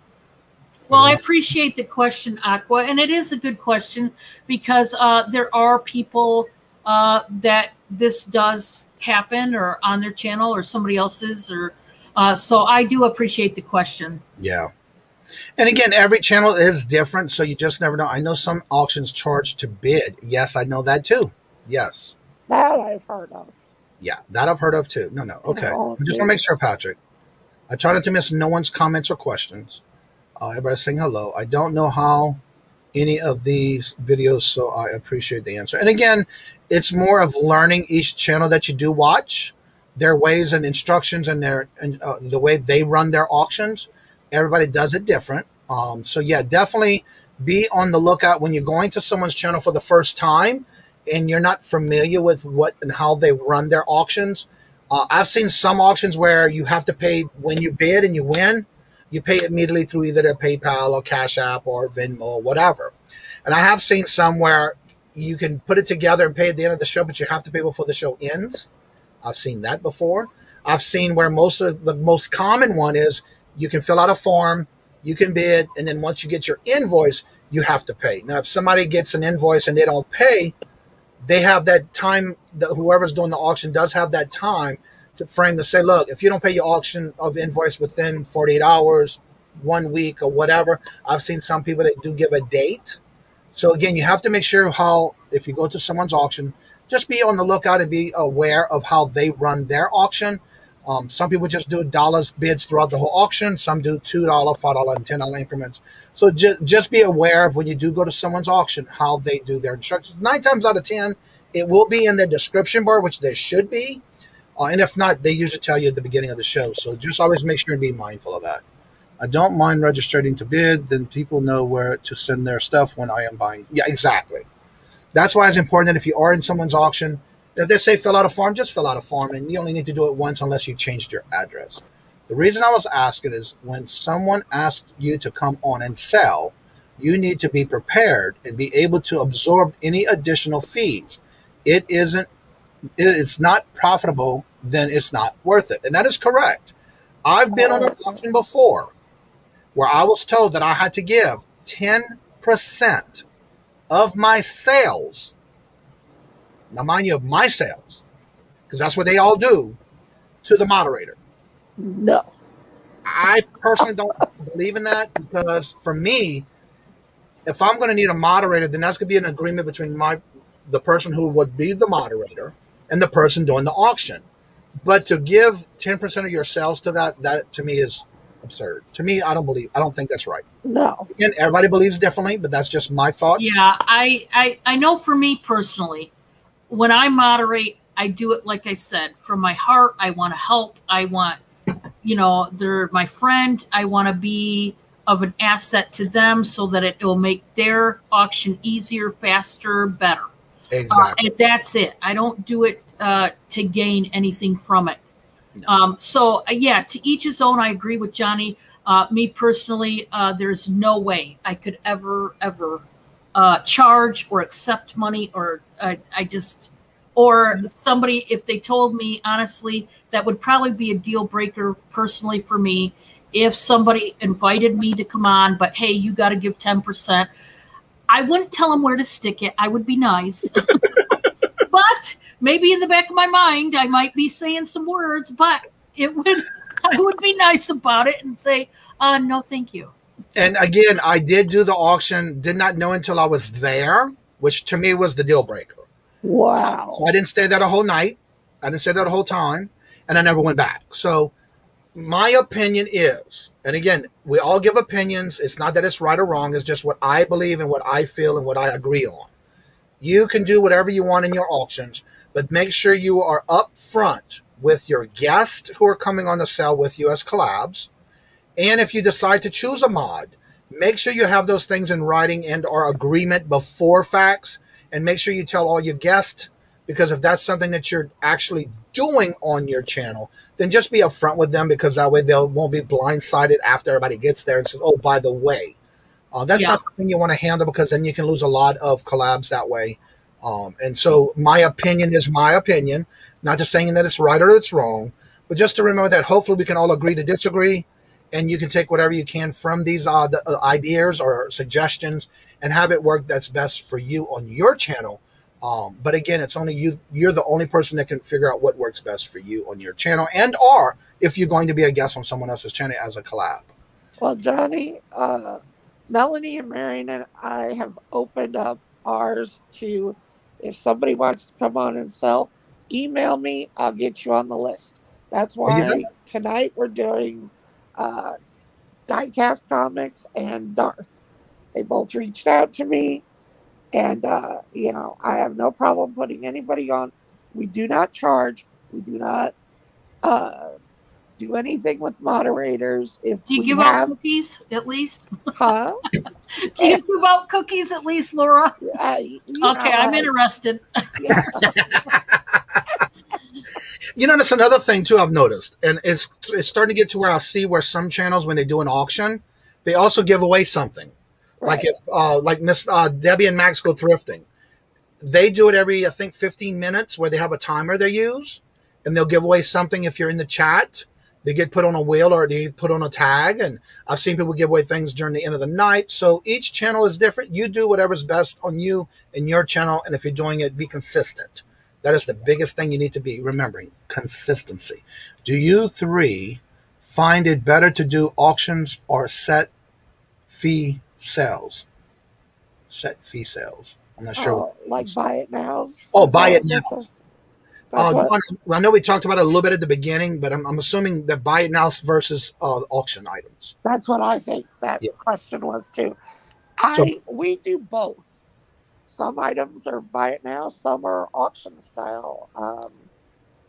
I probably tend to do more buy it nows than auction style, but that's just me. But our channel is definitely a mix. We all do different things. Right. Yeah, I do both, but I will say as of late on my particular channel, I have evolved to where I'm doing a lot more buy it nows than I used to. I used to do way more just auction style, period. But I have evolved, and now I'm actually doing a lot more buy it nows. You tend to go through items faster, meaning you can show more, meaning you can potentially sell more. So, but I like to do both, and I tell you why I like auction style too.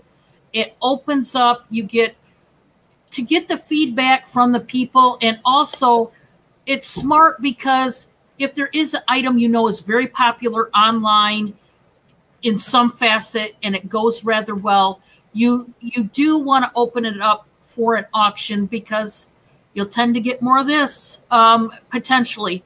So, you know, you got to be smart about it. And like I said, let the crowd lead you.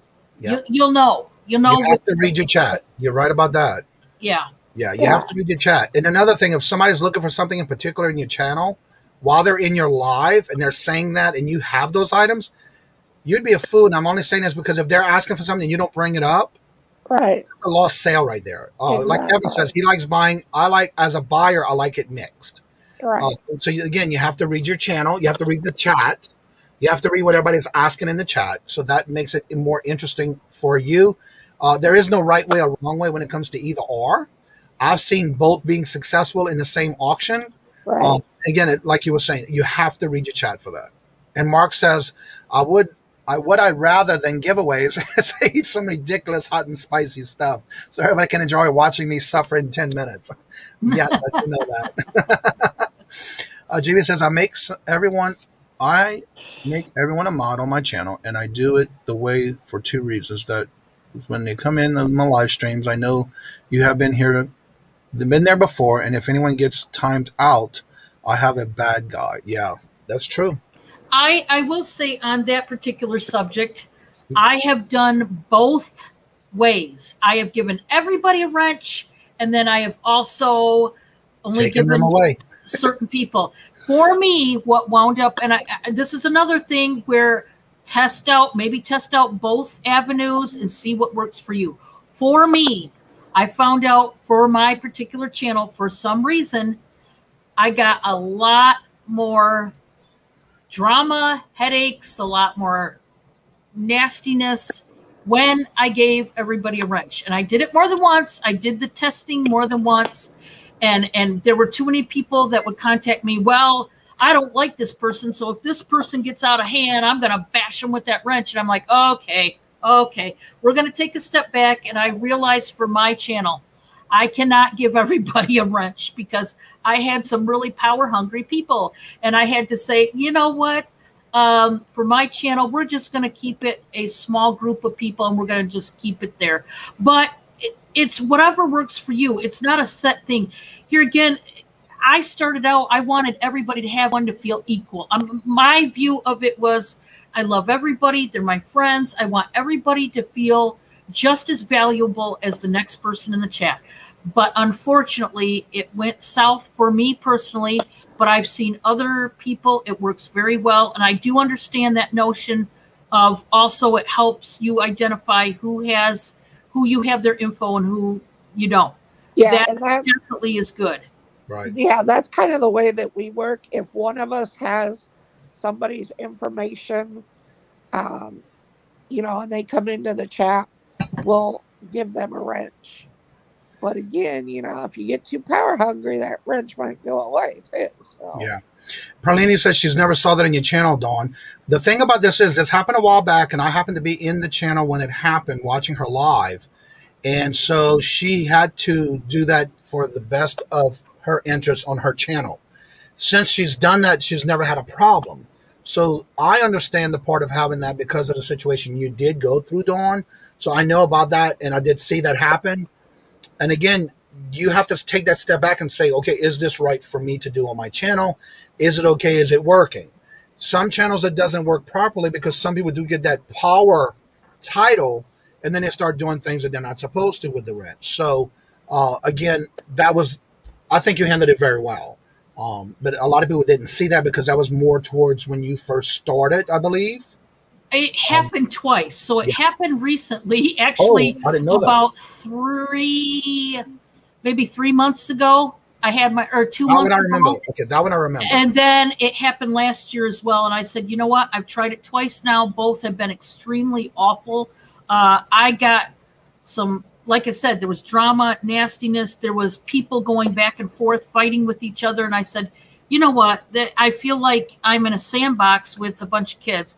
This is ridiculous. And so I told everybody, please don't ever ask me for a wrench again, because I had those people that were, hey, I deserve a wrench. Why didn't you give me a wrench? And each and every auction, I found myself having to explain. I thought, this is getting out of hand, crazy, cuckoo. And so I had to finally say, you know what? I'm just going to have a small few of people I trust, and we're just going to, that's it. And we're going to leave it. It's not that, you know, and I told everybody, don't take the wrench thing to heart.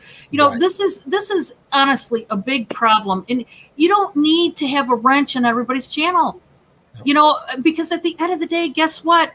The channel holder is the one that controls everything that goes on. Yep. So you're not going to get that power trip that maybe you're looking for. So just hang it up, you know, don't worry about the wrench. And Annette asks, she says, I don't have a clue what to do with the wrench, but I like being blue. It seems like the comments get messy when the gray and the names isn't highlighted. The biggest thing about being with the wrench or being blue, for me, I started using it when I did the auctions. So that way, if you filled out a form with me, regardless if it's bingo, but more auctions, then I'll turn you with the wrench. So I know that you have been you did fill out a form for the auctions.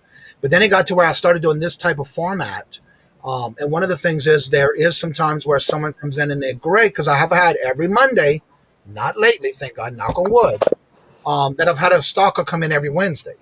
And then they would come in with different names. So that would highlight me by looking at it and saying, okay, they're in gray. So then I know who that is. And I automatically, mind bells go off who it may be.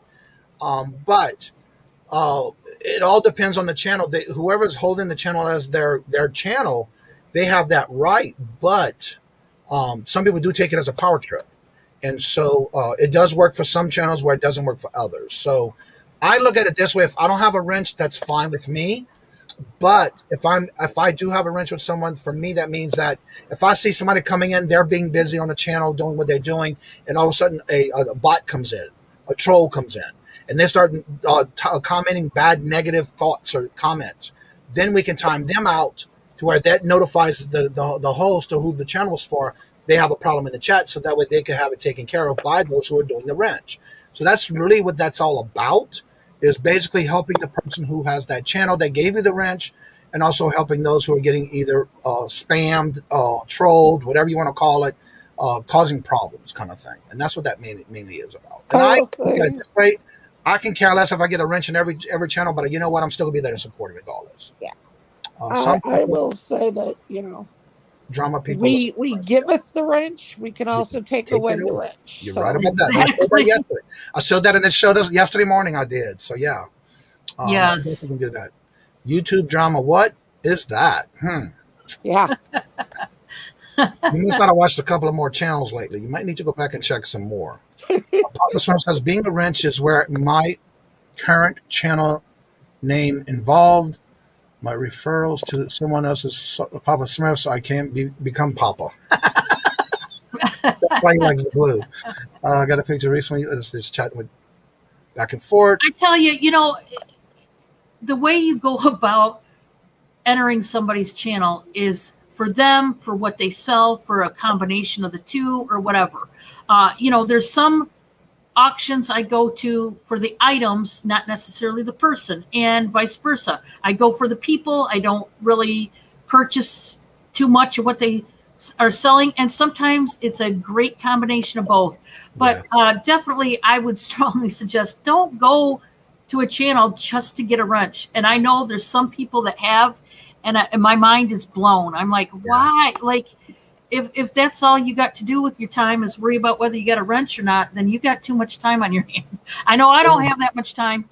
Paulina says, but there's not always a negative thing about a wrench. If you have bullying and the people, you get that a lot. But you just, I look at it this way. It's okay if I don't have a wrench.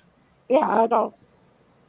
It shouldn't be a big thing. To me, I don't even think about it. I just, if somebody gives me a wrench, I'm thankful. I'm grateful. I mean, as far as that they would entrust me with one, because for me, I do take it more serious. Now, I know there's this thing. I got kind of, in the beginning when I started out, I had made some videos, and not all of them were very well liked because I had mentioned the wrench thing. And I said, I take it seriously. And of course I look like a geek, and hey, I am, I'll embrace it. But to them, they were like, Dawn, really? You take it seriously? And I'm like, well, think about it. Somebody entrusted you. There is a little bit of power, a little bit. And I don't say all powerful, because then, like I said, it's the channel holder. But obviously at that time, you could bop off somebody. You could make them a moderator. You could do a lot of things. You can't do all of that now, but and back then it went to everybody's heads. It was like, wow, people are, it was like, I'll never forget when you came out with that video, Robert and I both like, really, Dawn, you should not have to explain yourself. Yeah, I know. And but it got you upset to the point where you had to make a video on it. That's the thing about it. And that shouldn't be like that. Oh, I tell you, I was the sound of every day. Every day I was getting message after people, why did you give them a wrench? Why don't I have a wrench? And it was like, really? Are we 5 years old and you didn't get the tricycle you wanted? I never got it, It was like a bad day at Christmas, huh? Yeah. Maggie says she loves the sound of squashing the trolls. Pauline says this isn't school, and you're right about that. But the thing about it is some people do take it seriously, though, to the point of demanding That's what I find in this channel. When you're on this show, if somebody comes on my channel demanding something, it ain't gonna happen. Yeah. Not in this channel. You can lose your subs too. That's exactly right. I've been in other chats where people come in and they're like, I need a wrench. I need a wrench right now. And I'm just like, what? I need $1 million. Well, I don't have it yet. Certain creators have increased their viewership lately, and it's really brought out some negativity. I can care less about the wrenches, but I am ugly comments yesterday. Yeah, that is not right. I really disagree with all those negativities happening. That's one of the reasons why when you start your channel, you need to keep control of your channel. But also, like in this situation, I always make sure we keep it positive. I know there's sometimes it ventures off. Somebody gets upset about something and it wants to be talked about as a topic, but that happens. But the majority of the thing that I always say, once we end the show, we all need to remember one thing. We're still friends. We all need to agree to disagree no matter what the topic is, because not everybody is ever going to agree with the topic. So 5 months ago, I didn't even know what a wrench was on YouTube. You're right about that. So yeah, it happens. But again, you have to take it with a grain of salt. Like my grandmother used to always say, if you spill some salt, take it, throw over your shoulder, make a wish, say a prayer, whatever the case may be, and move on. Good morning, Zygon Tiger. How are you doing, Mark? Good to see you. And yeah, when you are on live auctions, you gotta be prepared for the best and the worst, so to speak, because you're gonna get them both at different times, and you're never gonna know. You're just gonna all of a sudden find yourself there. Well, Kevin, you got a new subscriber from Robert the Trucker and Maggie Doodle also. Don't forget to drop your links in the chat so everybody can check out your channel. Good morning, Rob and Renee. How are y'all doing? Good to see y'all. And one thing, Johnny, that I think you would agree with is I find it very rude when you come into my auction and you drop links for another auction. That's disrespectful. That's rude. That's my thought and my opinion. That is being just disrespectful. Yes, it's very rude. So don't come to my channel and drop a link for somebody else's auction. Well, that's why when I do an auction, you want to make sure at the beginning, and again, some people may not be there at the beginning, but before you do auctions, one of the things I always tend to do is make sure and let people know no links are to be dropped during an auction, because again, you are trying to concentrate on who's bidding. There is a time and a place for dropping links.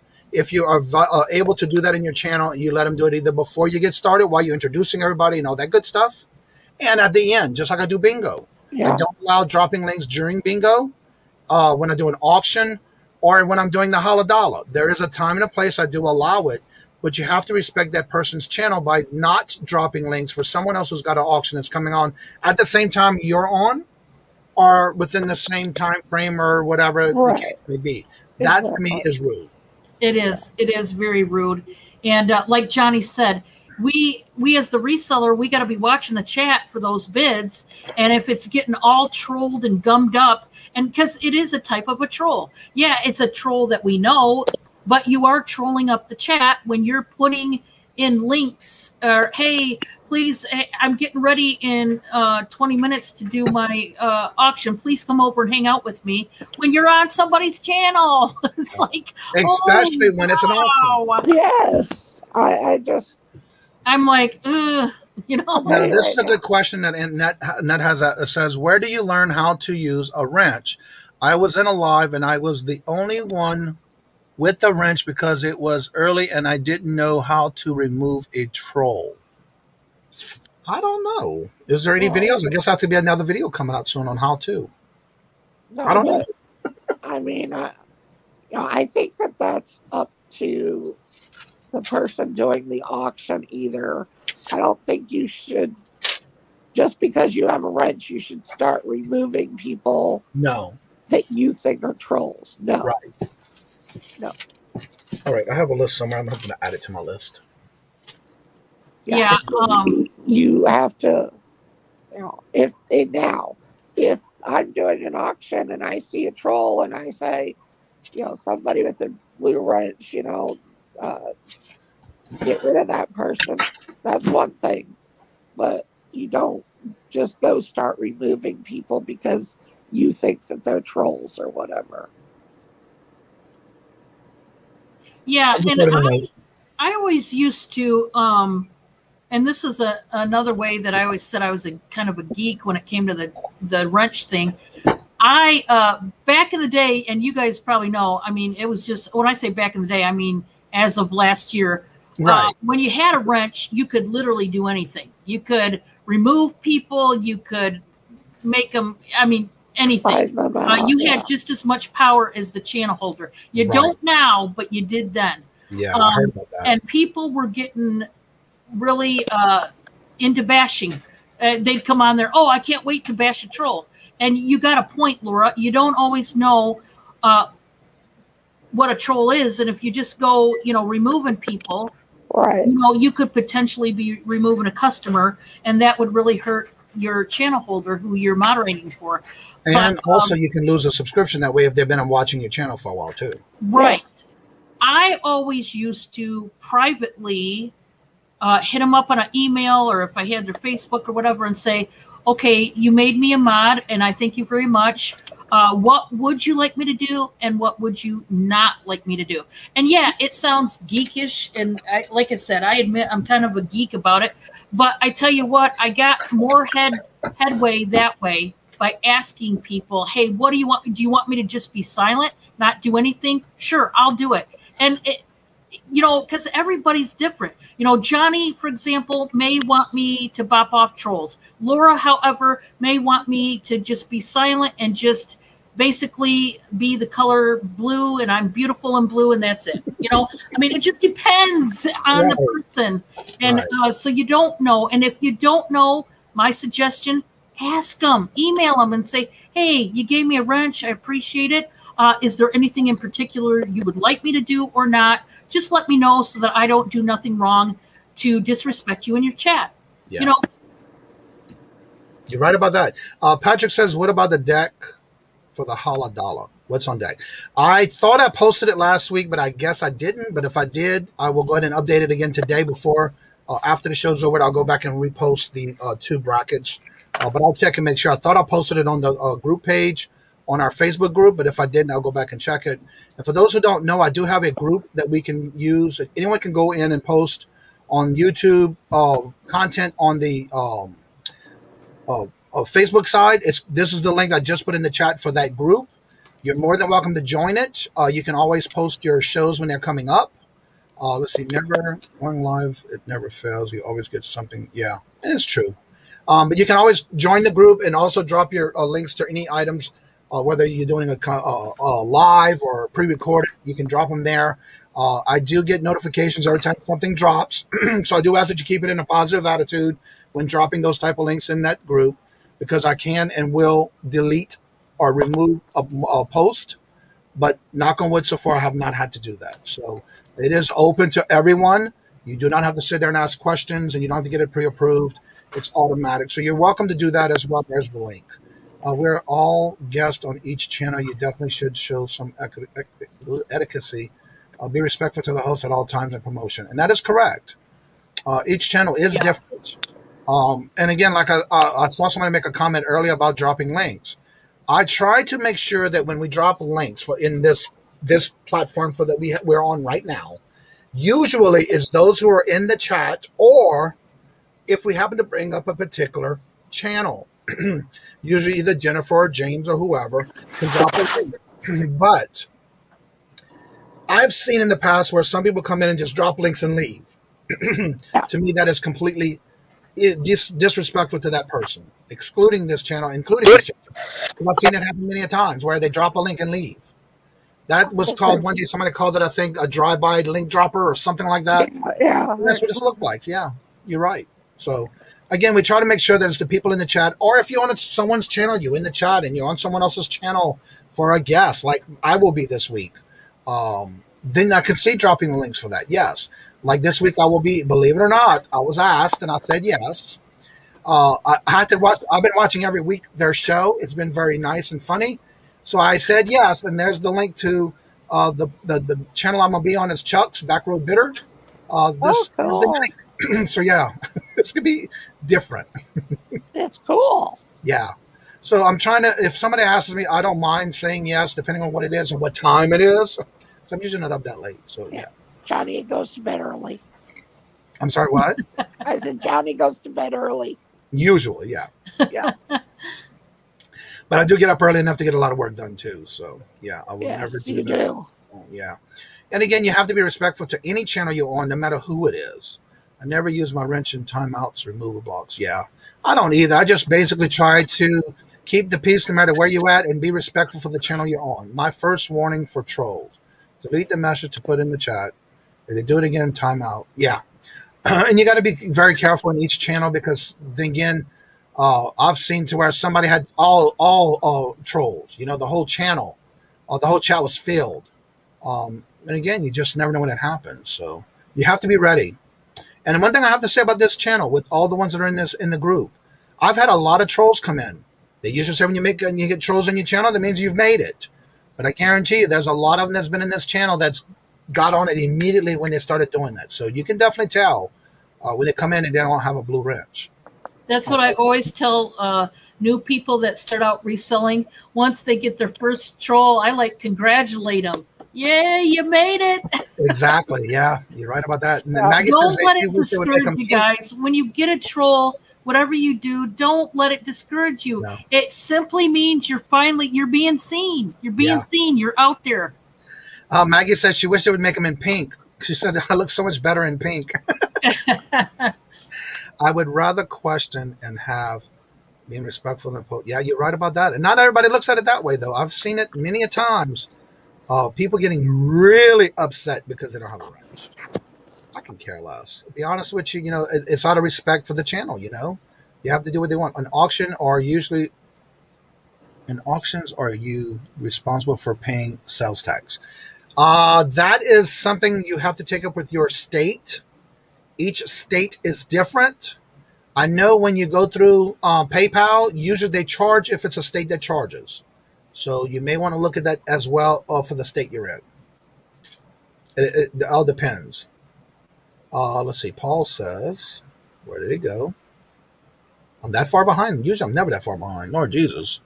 Yes, company disrespectful if you're dropping your links, have spent time and interest in redirect. Exactly. That's how I look at it too. That's the channel link that I'm going to be on tonight. If you want, this Thursday, if you want to save the reminder. It's like dropping them for dinner, you know, leaving after dessert. Exactly. Yeah. That's a good analogy. I like that one. Johnny, getting back to the wrench. I would never do anything without being asked first. I was asked to help, and a troll could complete. Yeah. And that is understandable, especially if you don't know what it means or how to do it. So, yeah, I guess I'll have to work on that video for you. Yes, Tony, looking forward to seeing you on Chuck's show. Yes, it is. I was a little nervous. I've been watching his channel a lot just to see. And I've met Chuck in person, and I met Marcy. So I know how they are. And so one day he was my guest here. And so after the show, it came up, and I said, sure, what date? So, yeah. So it's going to be this Thursday, the 1st. And he's already got the thumbnail. So there's the link. You can save it. Pink wrench is the best idea ever. Yes, it is. I think that's pretty cool. I think they should have levels of wrenches. Exactly. Well, they do that. I do know that if you're in a channel that has the offering of a pay for membership, right, they do have like different colors, different emojis. Yeah. You get different colors and things like that. That's a little different as being a member for the channel. So yeah, that they do, but you have to be a member. Let's see. I'm trying to get through these real quick here because I see my numbers are going down. Sub having content. Some states need an auctioneer's license. That's another thing. You have to check with your state and local. When I started doing online auctions, I have looked up in the state of Massachusetts. They do not govern anything online that has to do with auctions. So you do have to check your state and our local municipality. You got to make sure you know that before you start, because some states do require a auctioneer license. Yes. Also sub to my channel. There you go. She's over 100 again. Let's see here. Everybody's making subs to each other. Definitely check out each other's channel. Don't forget to drop your links in the channel. in the chat. There's a different level of wrenches. Yeah, that's more for when they have membership. Right. Wrench, hammer, and blow charge. I like that. That is cool. I like that. Yeah. Talking to each other. Just subbed. Everybody's saying hello to each other. Thank you. Everybody's subbing to each other again. So I'm going to go ahead and get ready to run down the channel real quick. Also, Dawn and Mary, don't forget to put your link in for today's show. Dawn and Mary do go live every Tuesday and Thursday. Well, hello. The Nicety, I'm saying that right? Nicety seller? Nisty? I think I just butchered that name. Nicety? Nisty? Nice. I'm sorry if I'm butchering your name, but welcome. Good to see you. I noticed yesterday you had made it into bingo towards the end, but again, it's nice to see you. Mucho gracias, James. All right, so what I want to do is go ahead and go around the panel and let everybody know a bit about your channel, what you have going on when you are live. So that way, if they are subscribed to you, they can set it. Nicety. Okay, cool. I was close. I have to remember that. Just woke up. KK, Collecting Chaos. Hello. It's good to see you. So anywho, definitely tell everybody a little bit about your channel, what you have going on, when you're going live, and so they can subscribe to you. And at the same time, I'm sure James will drop your links in the chat for you while you're talking. So again, we'll start with you, Laura. Let everybody know what you have going on your channel and when you have it going on and what times. Okay, this week on my channel, tonight, 7 p.m. Eastern, it'll be myself, Marion, hopefully Melanie, and Diecast Comics and Darth. So that's tonight. Tomorrow night, I will be on Jarhead Entrepreneur. Thursday night, we're back on my channel, 7 p.m. Eastern, and it's just going to be myself and Marion at this point. And then on Friday, my channel, 7 p.m. Eastern, myself, Marion, Tiffany, Cool Finds, and Scooter Renee. We have fun all week, and we are the channel. Come for the laughs, stay for the deals. All right. Dawn, let everybody know about your channel. Okay, so like I said, tonight I'm going to be on Autumn Grace, 8 p.m. Eastern. I do this every week. And then tomorrow, Wednesday night, I will be on my own channel at 6 p.m. Eastern. Then on Thursday, I go back to Autumn Grace's at 8 p.m. Eastern. And then Sunday night, I am on my channel. I am soloing it at 7 p.m. Eastern on Sunday night. Monday is my invoicing day. I invoice from Monday to Monday. So you have a whole week's worth of various auctions, me on my own channel, me on other people's channels, to purchase anything you see. Everyone is welcome.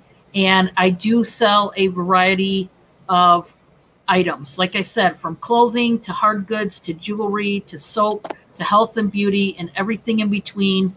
I probably sell it. Okay, so I welcome you to my channel, and I hope to see you all there. Well, hello, James, Serenity Journey. Hello, good to see you. Johnny, If somebody, you made a comment about if they want you doing a pop-up, and you said if anybody wants to come on, they can reach out to you, Dawn. Yes, anybody that wants to do a collab in any kind of way. If you could put your email in the chat for them, so that way you can tell them about it at the same time. Johnny, can I say one more thing? Sure, go for it. Okay, anybody who wants to come on, whether you're a first-timer or you've been around for a long time, send me an email, laurabemos@gmail.com, and I will get you on. And if you're brand new, come to our channel. We're very easygoing, and just let us know that you want to go on and do a live sale. All right, Dawn, go ahead and talk again about the pop-up auction, or the one auction you're doing where you're having people come on with you. On Monday nights and on Friday, whether it's during the day or at night, I am open to collabs.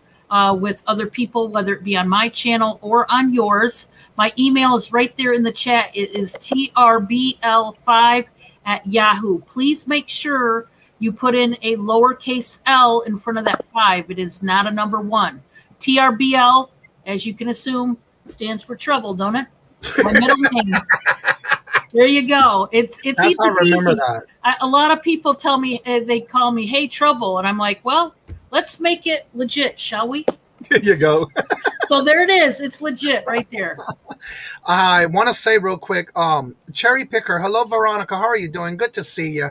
Good to see each and every one of y'all every morning. I will be sending an email message to the